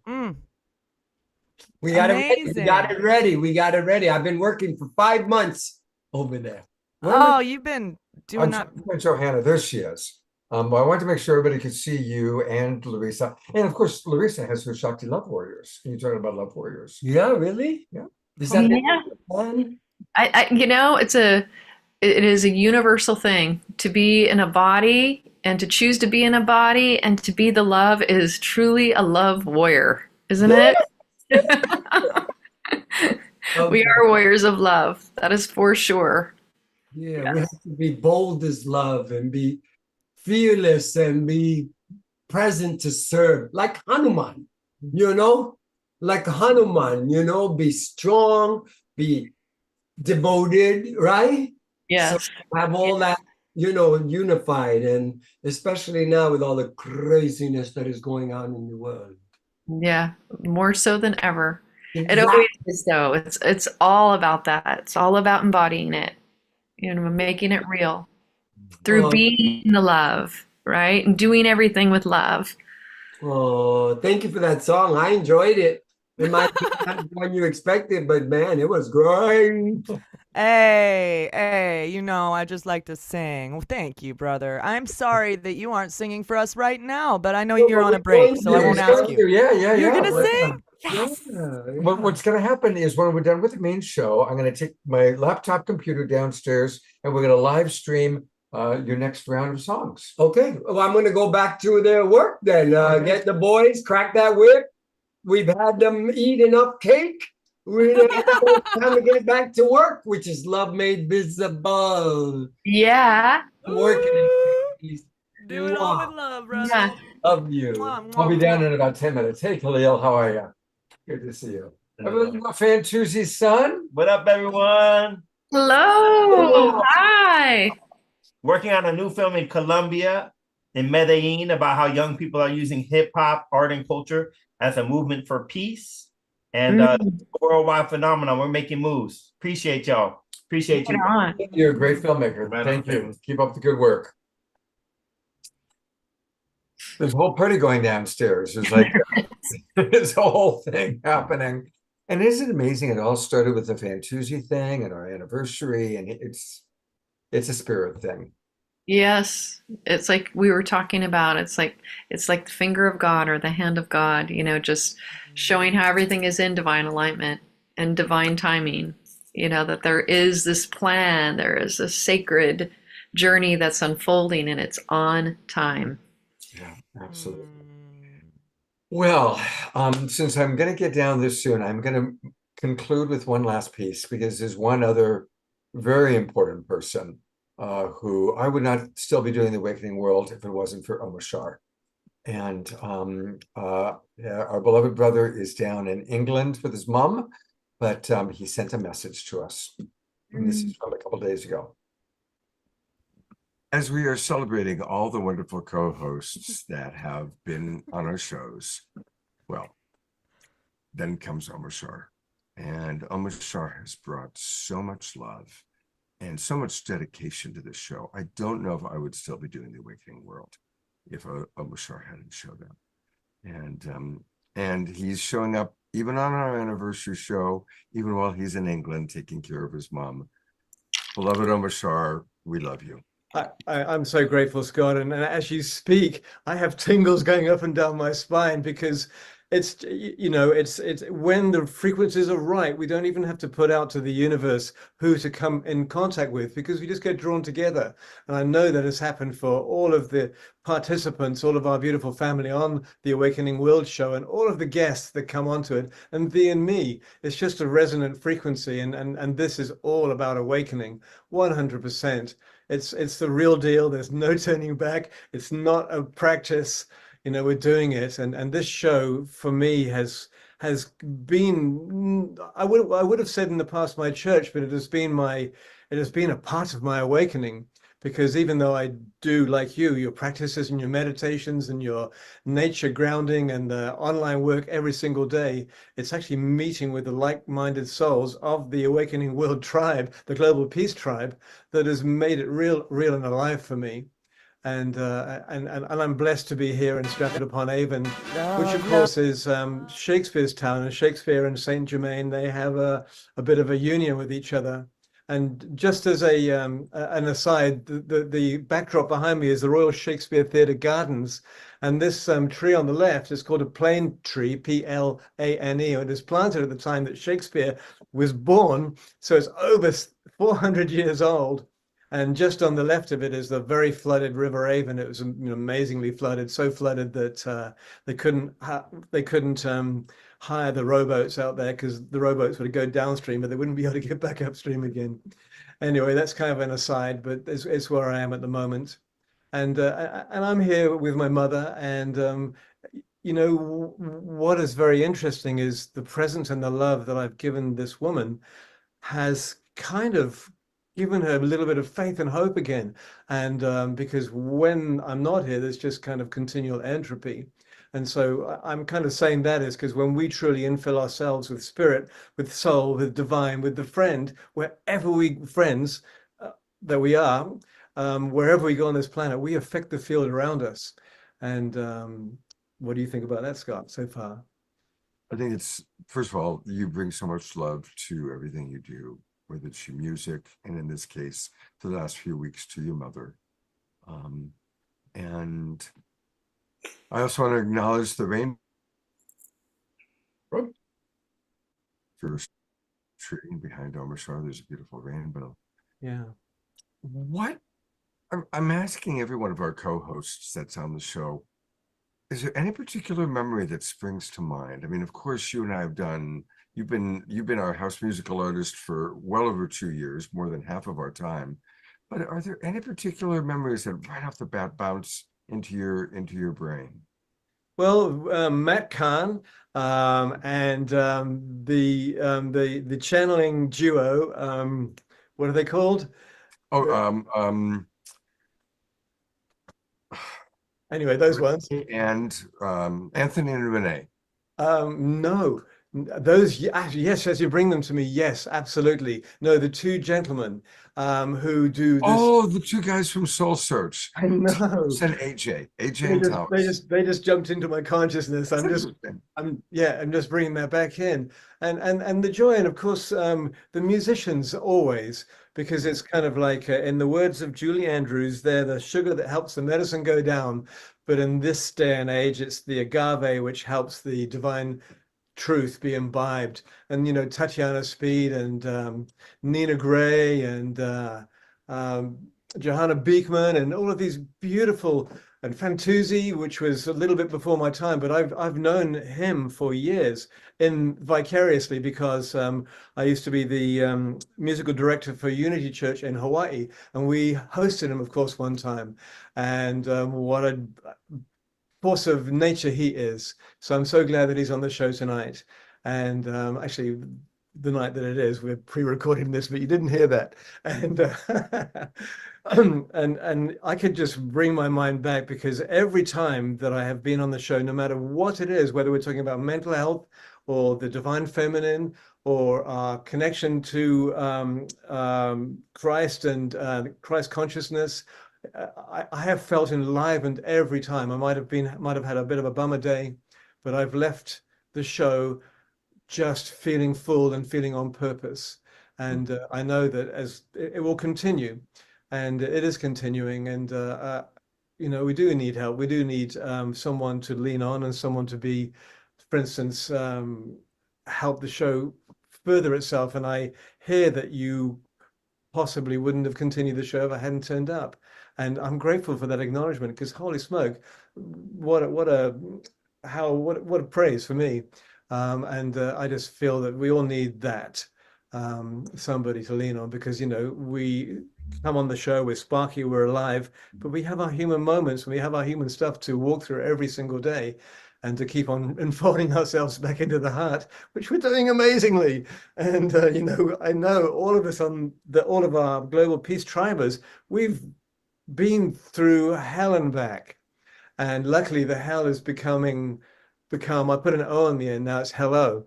And right, because it's not, because we're realizing it's a choice. It really is a choice, even though we're undergoing some major things. It's a choice how we approach it and how we respond to it. And so I'm grateful for. He concludes by saying how grateful he is. And I know they're going to start playing in a moment. I want to wrap up. Tangela, did you overhear that he talked about Yes. Tom and AJ? That was awesome. That's what we love, right? We love introducing all of these new amazing practitioners to the community, right? That's amazing. They are amazing. And I'm so happy that Omashar was, you know, was so impacted by them. It's incredible. Well, I'll have that's to let them know. of all the guests, we've had hundreds of guests, Thomas and AJ, who jumped into his head. So that's pretty beautiful. Beautiful. Well, what I'm going to do, I want to acknowledge one other person, and that's our wonderful friend, Jerry Anderson, the wild monk of the Mystic Monastery. And we're going to do really do a big feature with you, Jerry, on an upcoming show where we can talk more about what you're doing with the Mystic Monastery. So I see you there and I want to acknowledge that. But while Johanna is here, I'm going to play the proper video. So you get to hear her again, but get to see this time some of the faces of our beloved Global Peace Tribers. So one more time, we're all now going to be singing this song for the rest of the night, right? Here we go. Love, love, love, love, love. Love is everything. Love is everything. Love, love, love, love, love. Love, love, love. Love, love, love, love. Love, love, love. Oh, oh, oh. Nothing you can do that can't be done. Nothing you can sing that can't be sung. Nothing you can say, but you can learn how to play the game. It's easy. Do everything with love. Do everything with love. Do everything with love. Love. Love is everything. Nothing you can make that can't be made. Nothing you can save that can't be saved. Nothing you can do, but you can learn how to be you in time. It's easy. Yeah. Do everything with love. Do everything with love. Do everything with love. Love. Love is everything. Love is everything. Love is everything. Yeah. Love is everything. Love is everything.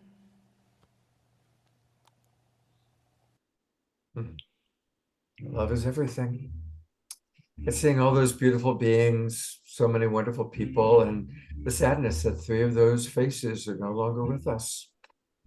So it's just as a reminder that life is precious. Life is absolutely precious. And each and every one of you are precious. Thank you, Tangela, Johanna, Larissa. And I'm going to go to gallery view because most of all, thank you, Global Peace Drivers. Even those of you that are still with us, we still have about more than 2/3 of our audience from tonight are still with us. So thank you, everybody. Whether you got your camera on or not, we love you. Each and every one of you are so special. Adora, I want to acknowledge you for always dancing. Adora's always dancing.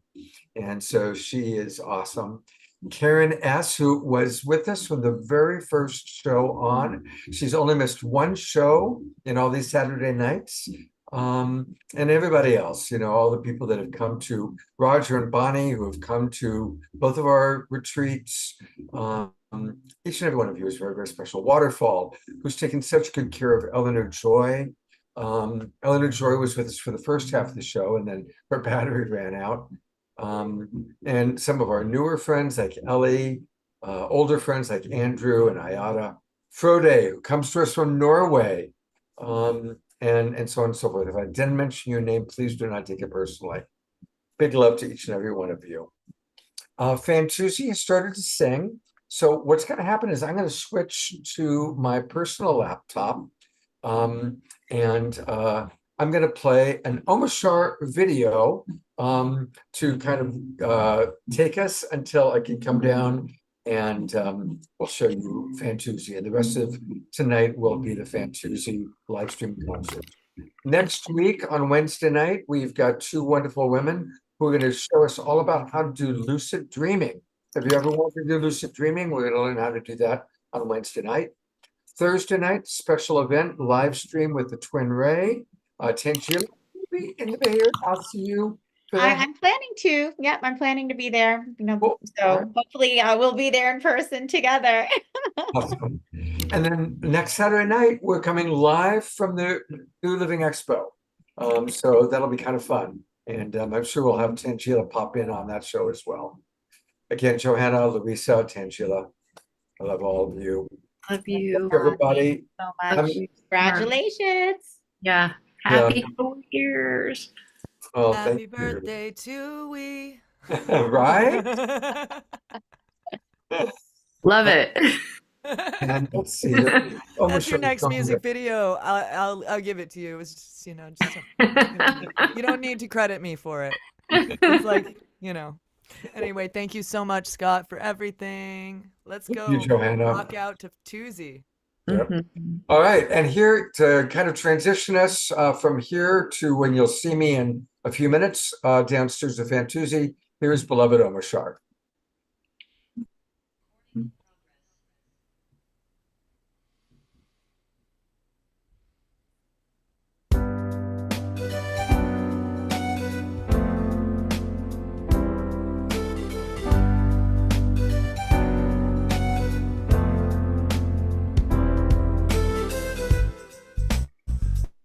Another dawn, another day.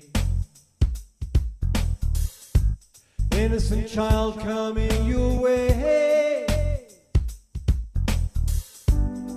I've been wondering about my life. Oh yeah. Wondering about my state of mind. But then I heard, who is it for?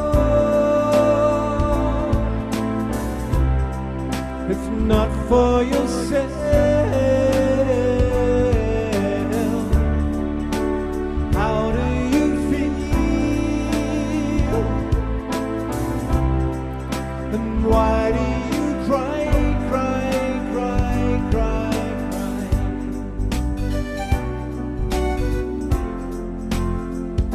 Shooby-doo-wop,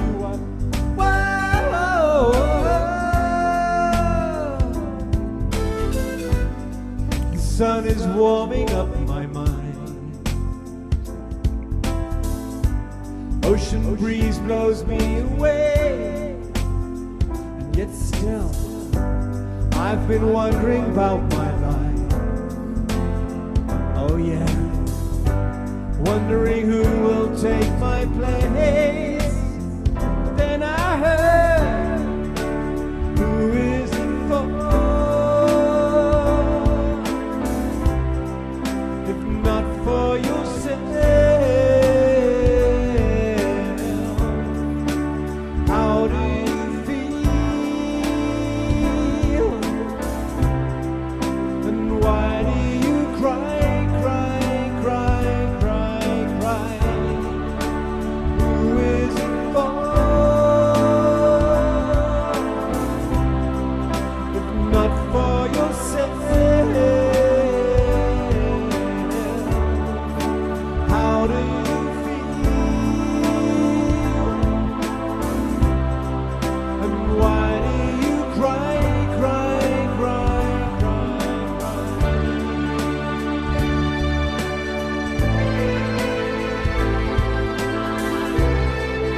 if not for yourself?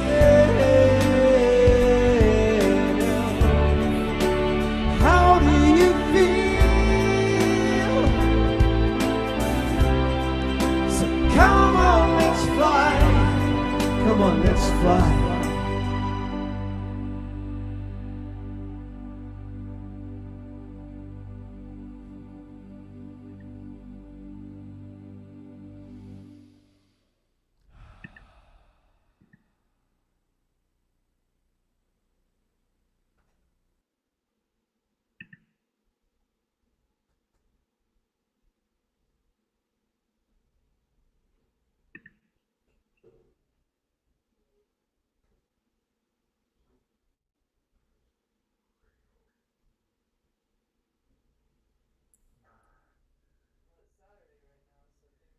We're going down to Fantuzzi now.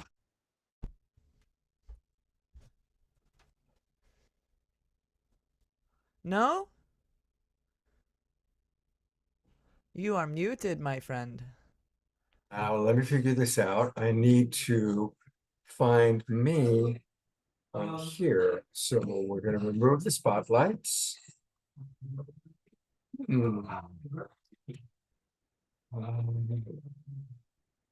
Oh, I see what's happening. Remove spotlight.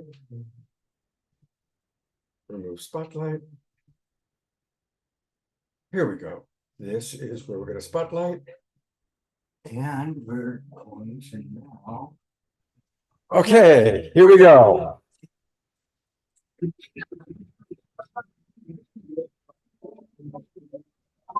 There's a party happening. Let's try.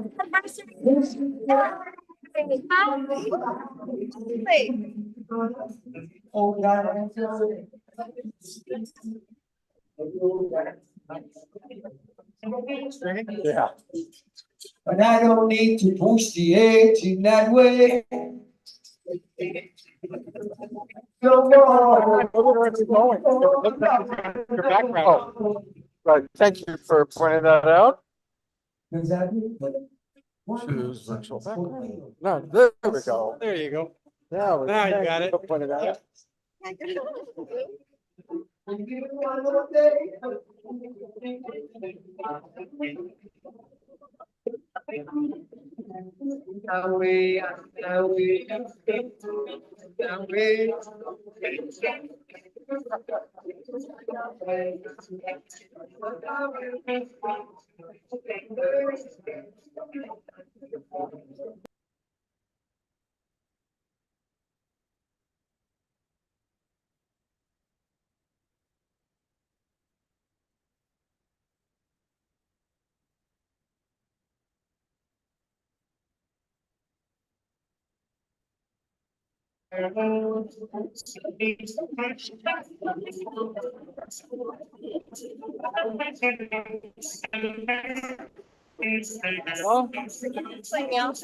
No, hang on. Oh, I see what I did wrong.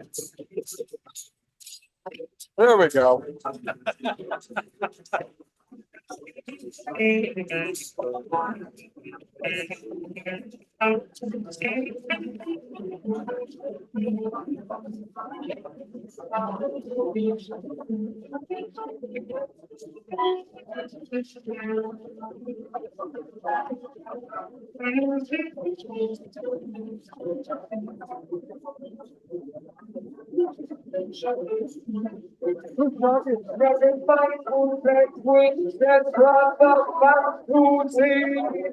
What happened to you?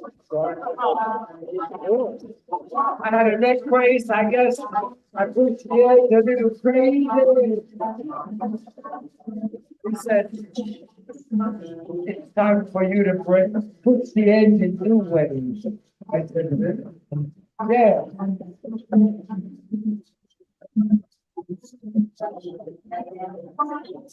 What he said, can you hold it and put it okay. Take a little longer. Pray a little star.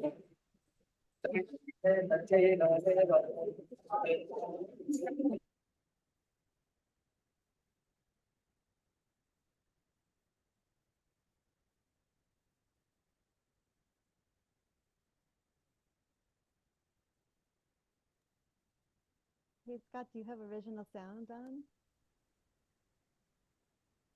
I think it wasn't on, and so we couldn't hear it too well. But if you turn on original sound, we'll hear it.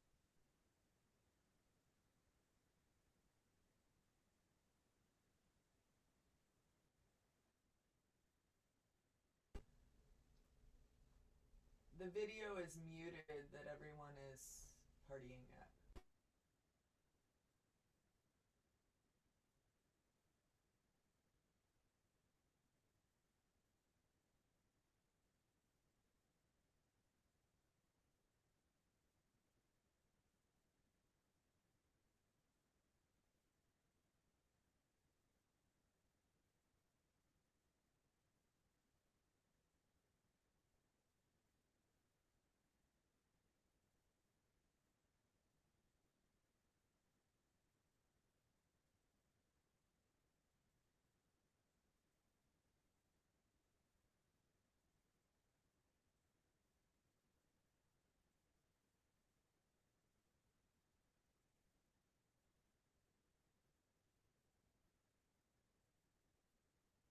Isn't it?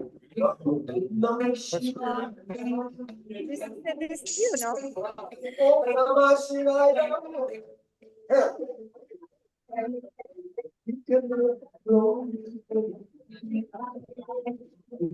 can make me move with it.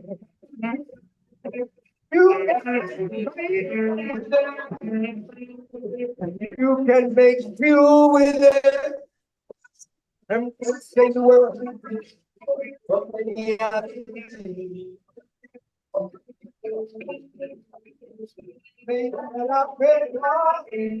without the tree. The vision of this world is not earth.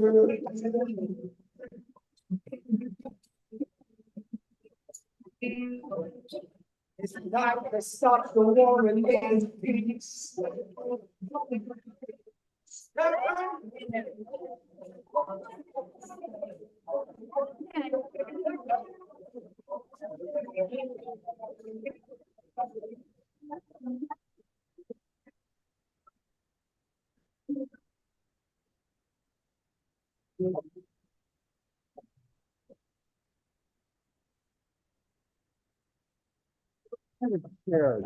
Okay.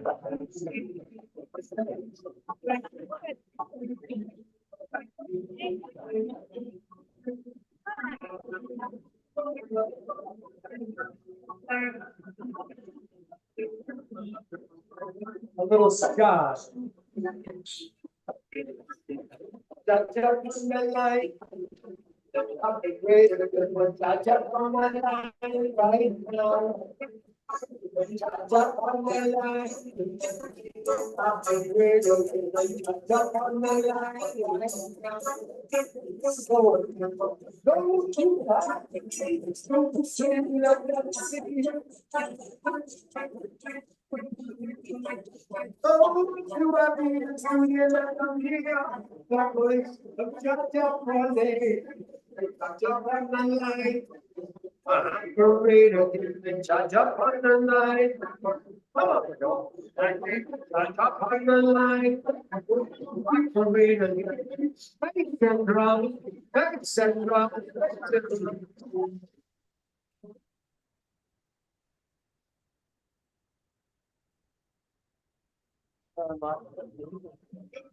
Oh, that was. I thought it was.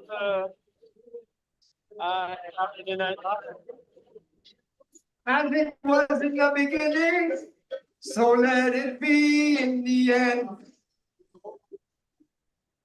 A world without end, my friend. A world without end, without end, without end. And it's such a jump on the line. How to really confess a jump on the line right now. A jump on the line. You're ready. A jump on the line right now. Those who have ears to hear, let them hear. The voice of calling.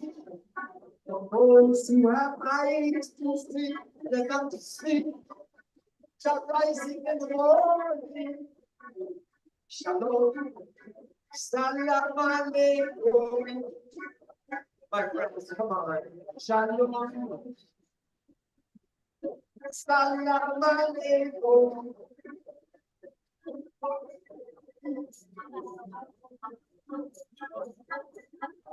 Pray for peace.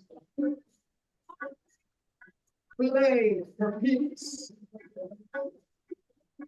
Work and live and die for peace. It's worth it. It's worth it. It's worth it. You're not there to see.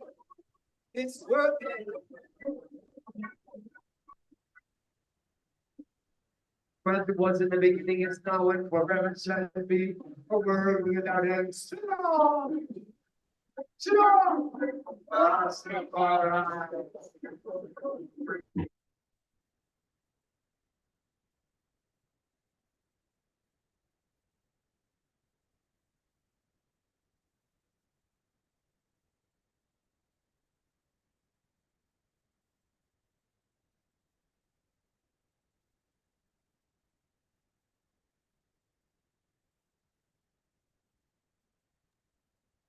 We still can't hear it that well, Scott.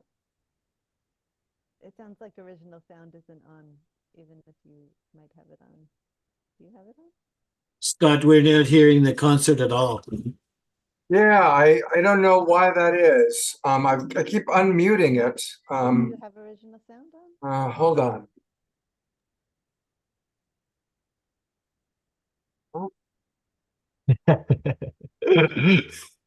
You have original sound on? I'll go back down. I'll go back downstairs to the computer. I keep unmuting it down there, and I'm not sure why it keeps muting. So Check original. No, it's not the muting. It sounds like there's not original sound on. well, my thing is showing that it's muted right now. I'm upstairs and it's showing that it's muted. So let me go down and try again. Muted. It wasn't muted. This It was lady. just garbled. Well, if you want to do some talking.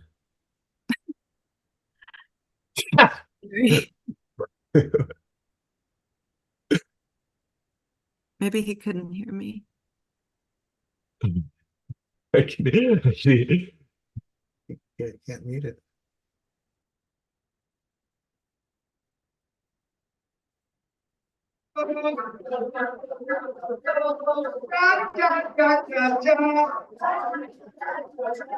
Peace, peace, peace.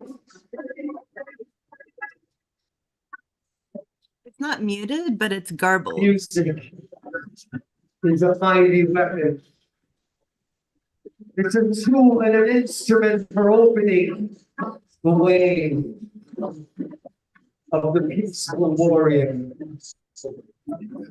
Amen. Ashe. Aho. My friends, you have the choice every time in your hands to choose peace or war. Choose peace so that you and your children will live. Choose peace, peace, peace, peace, so that you and your children will live.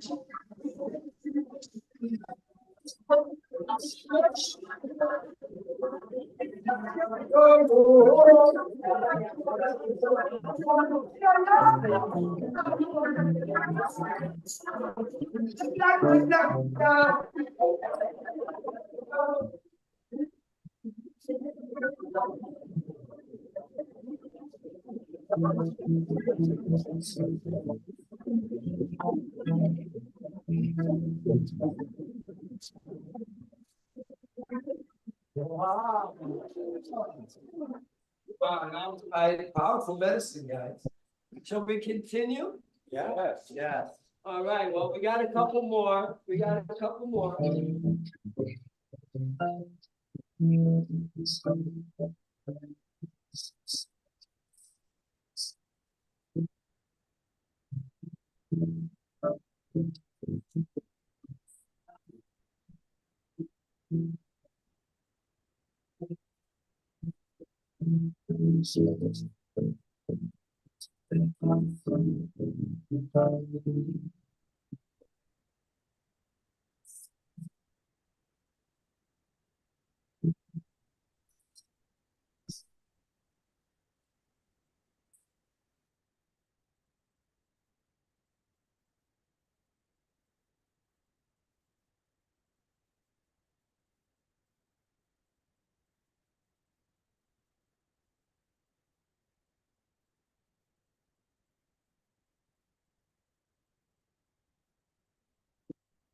Hey, everybody. You know what I'm noticing is it's just the internet connection down there, unfortunately, is not good. And that's why we're having all the problems that we're having. So try and remember everybody to keep yourselves muted, Jay. We've been hearing you a little bit. I'll try one more song. He's kind of wrapping up anyway, and it's been a long night. You could But try your I'll- Scott, you could try your phone, logging in on your phone on Zoom because it has better internet and better sound for these kinds of things sometimes. Just a thought. You can just change your camera. Sorry, I just overheard. But you can Yeah, go no, that's a down to really good your- idea. Go down to your video setting and then just change the camera to your phone, and then everything will go through there instead. And then you can take your phone down and live stream it. Does that make sense? So your That's a master, very good idea. master is Everybody still. else has to mute but Scott. Mute everybody but Scott. Yeah, but Johanna was helping me just then, so that was good, Lynn. I leave what she was surprised. She gave a good suggestion. So I'm going to give it a go. Yeah, and if you have any questions on how to do that, I'm happy to jump back on and let you know. All right, well, here, I'm going to do it right now. So let me open up my Zoom on this. Let's see the best way to do this.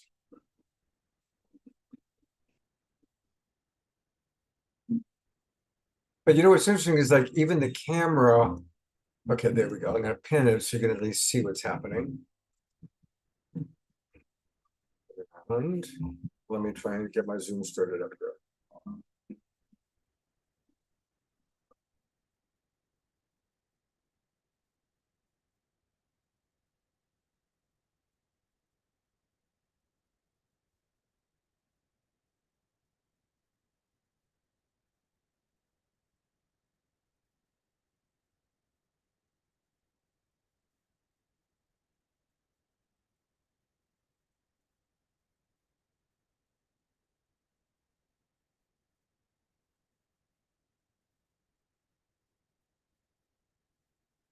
Okay.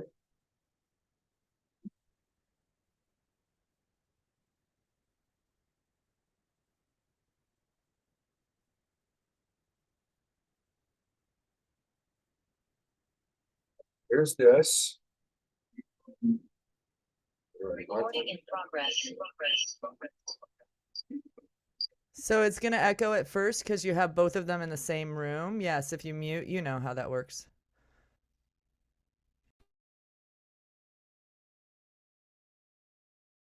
And then you just change, Scott, you need to change the camera to the phone view via going down to your camera settings on your computer, on the Zoom on the computer, the master host, camera settings.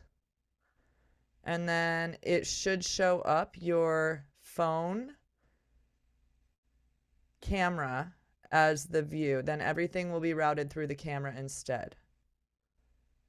It should be the second right under at FaceTime HD camera. You got it.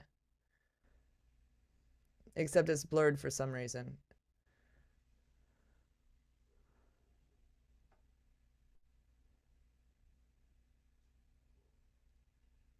Scott, don't leave. Sorry, everyone. Just trying to help. Sometimes it really works. It's just...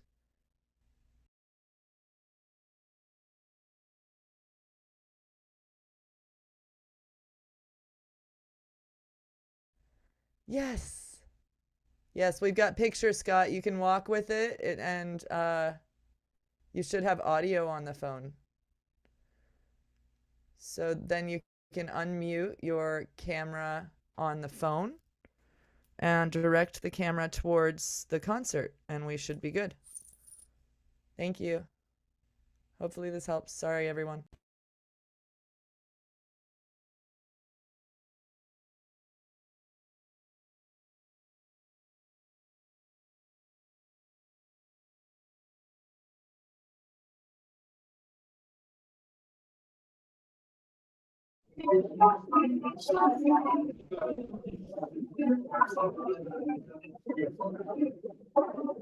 Some of your own medicine. As I was way around.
My son Khalil, wisdom from an educator.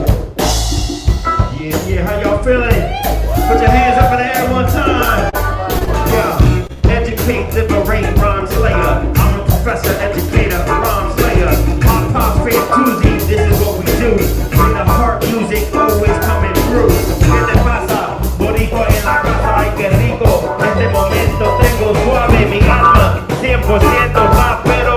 Aquí con mi gente, yo. If you like what you're feeling, let me see you put your hands all up in the air. Wave them around, or just don't care. This is another side of me. Won't you be free like this? My style is free. That's an educator, liberator. Fine to speed, you got to be free. This music lose your whole body. Yeah, give it up for Papa Fantuzzi.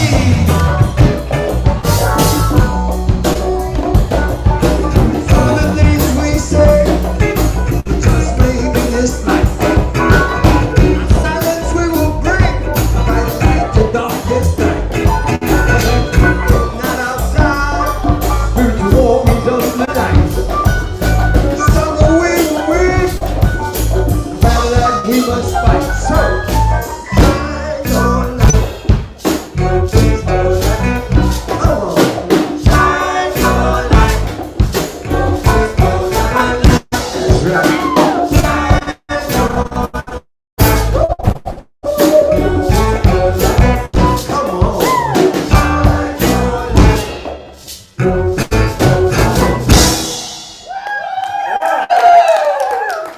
Thank you. Well, we've been going on for a long time. I don't know where these about. They've been going on for a long time too online.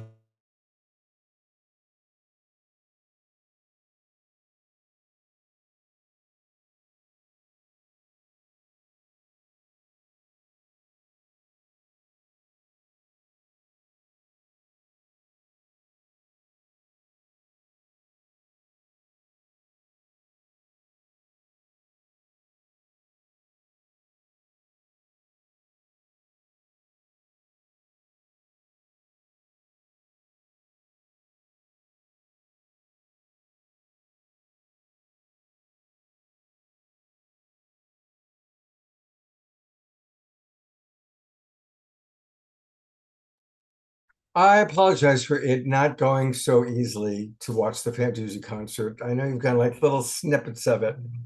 He's wrapping up, so I'm going to wrap it up too. Thank you, everybody, for being with us. And I'm glad you at least got one good song in. Thank you, Johanna, for all that you do to make things happen. And hope to see you all on Wednesday night. We're going to learn all about lucid dreaming. Thursday night, special event with the Twin Ray. You do make sure you open up the email that I sent out that has the Zoom room link for that. And then Saturday night. And I'm going to put the Wild Monk and his buddy on. Jerry, we're kind of coming in and out because of, but we are going to do, we're going to do something special for Jerry in the next few weeks. So we love you, Jerry, and your buddy. There he is. And I'm going to go to gallery view one last time, everybody. It's been quite a night. It's been an amazing 4 years, and I look forward to 4 more years with all of you. Take care, everybody. Good night, and God bless.